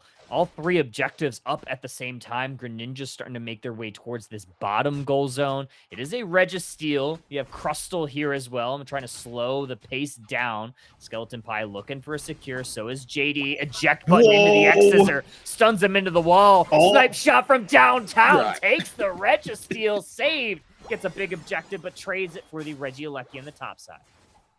Backup came up quick. I didn't even notice them. I was so also entranced by this Crustle. Coming in, we getting eject with an X-Scissor. And massive overcaps, too, in the bottom side. 38 points there. Phantom Thieves, though, returns the favor, breaks the top side goal, but they're still down in points. Regidrago stolen once again. Phantom Thieves pays the price. They're going to steal that away from Save. Name appropriate. They did thieve it like a Phantom. True. Honestly, great. Oh, and this resets with the Dragon Dance. Jeez, that's not what you want to see right now if you're saved, giving up some of that XP over to that Dragapult. Level 11 now. Another Dragon Dance steals both berries. Here comes the Rubble Rouser from Crustle trying to hold this gold zone. They're going to look for 2 KOs. They're going to find the 1. They get the Dragapult. That's the most important one. Nice little Dazzling Gleam to stop the Zeraora from pressing forward, but they're still going to find the Alcremie KO. Skeleton Pie going to help peel for this Umbreon.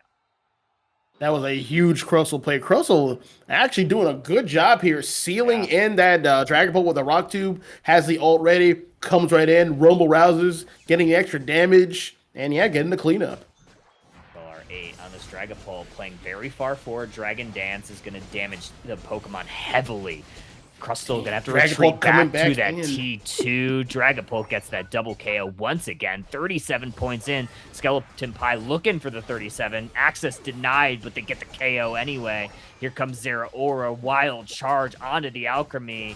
But Dragapult Dreep and Destroy almost gets the KO. But a great safeguard from Blissey keeps them upright. Umbreon takes down the Blissey. Now we have some eject buttons traded here. Inteleon stays upright. Siege is on. Phantom Thieves trying to go for this T2 goal zone. Plasma Gale out once again. Umbreon somehow, some way stays upright. But here comes Mega Lucario coming on in. Power-up punch in. Gonna attack Comfy E-Girl. Inteleon goes back to the Pokemon Center. Yeah, we had Dragon Ball coming back down there for a rematch for Crustle, saying, hey, let's see you do that again. Well, nope, not this time. Oh, maybe later. I'm going to have Lucario here draining max value with the ult charge it has left. It might get another pickup. It just misses the close combat, and its time in the sun is now over. KO on Zeraora. Wild Charge is going to track them down. And now look at this. Let's take a moment. We have a little bit of a lull in the fight here, GX. 234-207. Phantom Thieves has climbed their way back in this game. Yeah. Zero has been a wonderful pick, and it has been counting a Dragon Ball, but Dragon Ball has its own tool to even fight back, so it's been doing that wonderfully. It's not over yet. This is gonna be a game right here. Really is. 234-221 T1 goal zone finally taken from saved. Inteleon secures that Regieleki, which will walk towards this T2 goal zone of Phantom Thieves. They'll have to either deal with it or let it walk. Dragapult gonna Dragon Dance some of this wild Pokemon in the central area, but both teams really looking to focus on wild Pokemon, but instead Zeraora focusing on that Greninja. Found a wild Greninja. Yeah. Yeah, Zeraora on a reset here. We have Save taking prime positioning in the Groudon pit. Gonna have Inteleon getting some entry damage. Zacian is lying in wait, waiting for that wonderful chance to come in. This is not quite that chance. He's just sitting in Elbush. He might have to reposition though. People know where he is. We're gonna have Umbreon walking in, trying to get some vision, but it's all by itself, and it might get. Ooh, there is that snipe shot. It's taking extra damage right there. Snipe shot connects onto the Umbreon. JD looking to stall this out. Here comes Mega Lucario into the backline. Close combat met by the Zeraora. Alchemy Unite move out, trying to heal up Phantom Thieves. Lucario still upright. In Blissey, gonna have to retreat. Here comes Greninja. No KOs found just yet. Zacian gets absolutely eviscerated by the Greninja. That's the only KO found so far. Phantom Thieves, they're going forward. Here comes Zeraora, deleted by Greninja. Still some low HP bars. Greninja goes down. Umbreon still staying upright. Resets. Big KOs there, but all members down. Phantom Thieves looking to take this Groudon and take this set. Yeah, team-wide ace. It looks like Phantom Thieves, the Dragon Ball took advantage of Wild Charge's one main weakness. It will switch targets whenever possible if there's nearby mines, and we had Dragon Ball rotate back into its team, back into the safety net. Hey guys, share some of this damage with me. This Zeraora is charging right on me. He needs to get off, and we need to take him down right now. 34, 221, still some time here for Saved. They want to try to come back in this one. Although Zeraora going down is not a good first step. Double KO. Dragapult making that Groudon buff work pretty deeply. Uh-oh. There's a return the favor. That's going to be a KO, but Lucario finds a 100-burger on the top side. Save still needs to traverse this map. It's going to be a tough test. 14 points looking to go on in from Umbreon. Denied. Lucario gets that KO, but I think this one's all but over. Phantom Thieves going to hold true. Yep, and that is a wrap. Game's over in 5, 4, 3, 2, 1. Time is up. Test is over. Pencils down. Yeah, no more detention. Phantom Thieves going to take this set 2-0 thanks to a perfect Groudon fight. 494, 221. Going to be your final in this one. Yeah. They were really banking on the Zeraora taking care of the Dragapult, but Zeraora has to really pick and choose its moments, and like once the Wild Charge is done, it's kind of just stuck there. It uses all its resources to get in and do its damage, and now it's just stuck there, like alone on an island. So he has to like figure something out. I think a better moveset would have been just the tried and true Volt Switch into Discharge. You go in, get your discharge damage, and you perhaps get a pull in on your way out. Indeed, 494, 221 final score. Looking at the damage numbers, yeah, XLR8, 89k on this Dragapult. Once again, not as flashy of a number as in game number 1, but still got the job done. Exactly. I mean, yes, indeed. Can't say much more than that, honestly. Yeah, they saw that Zeraora pick, and they played that beautifully. They knew exactly how to counter it once they saw the moveset.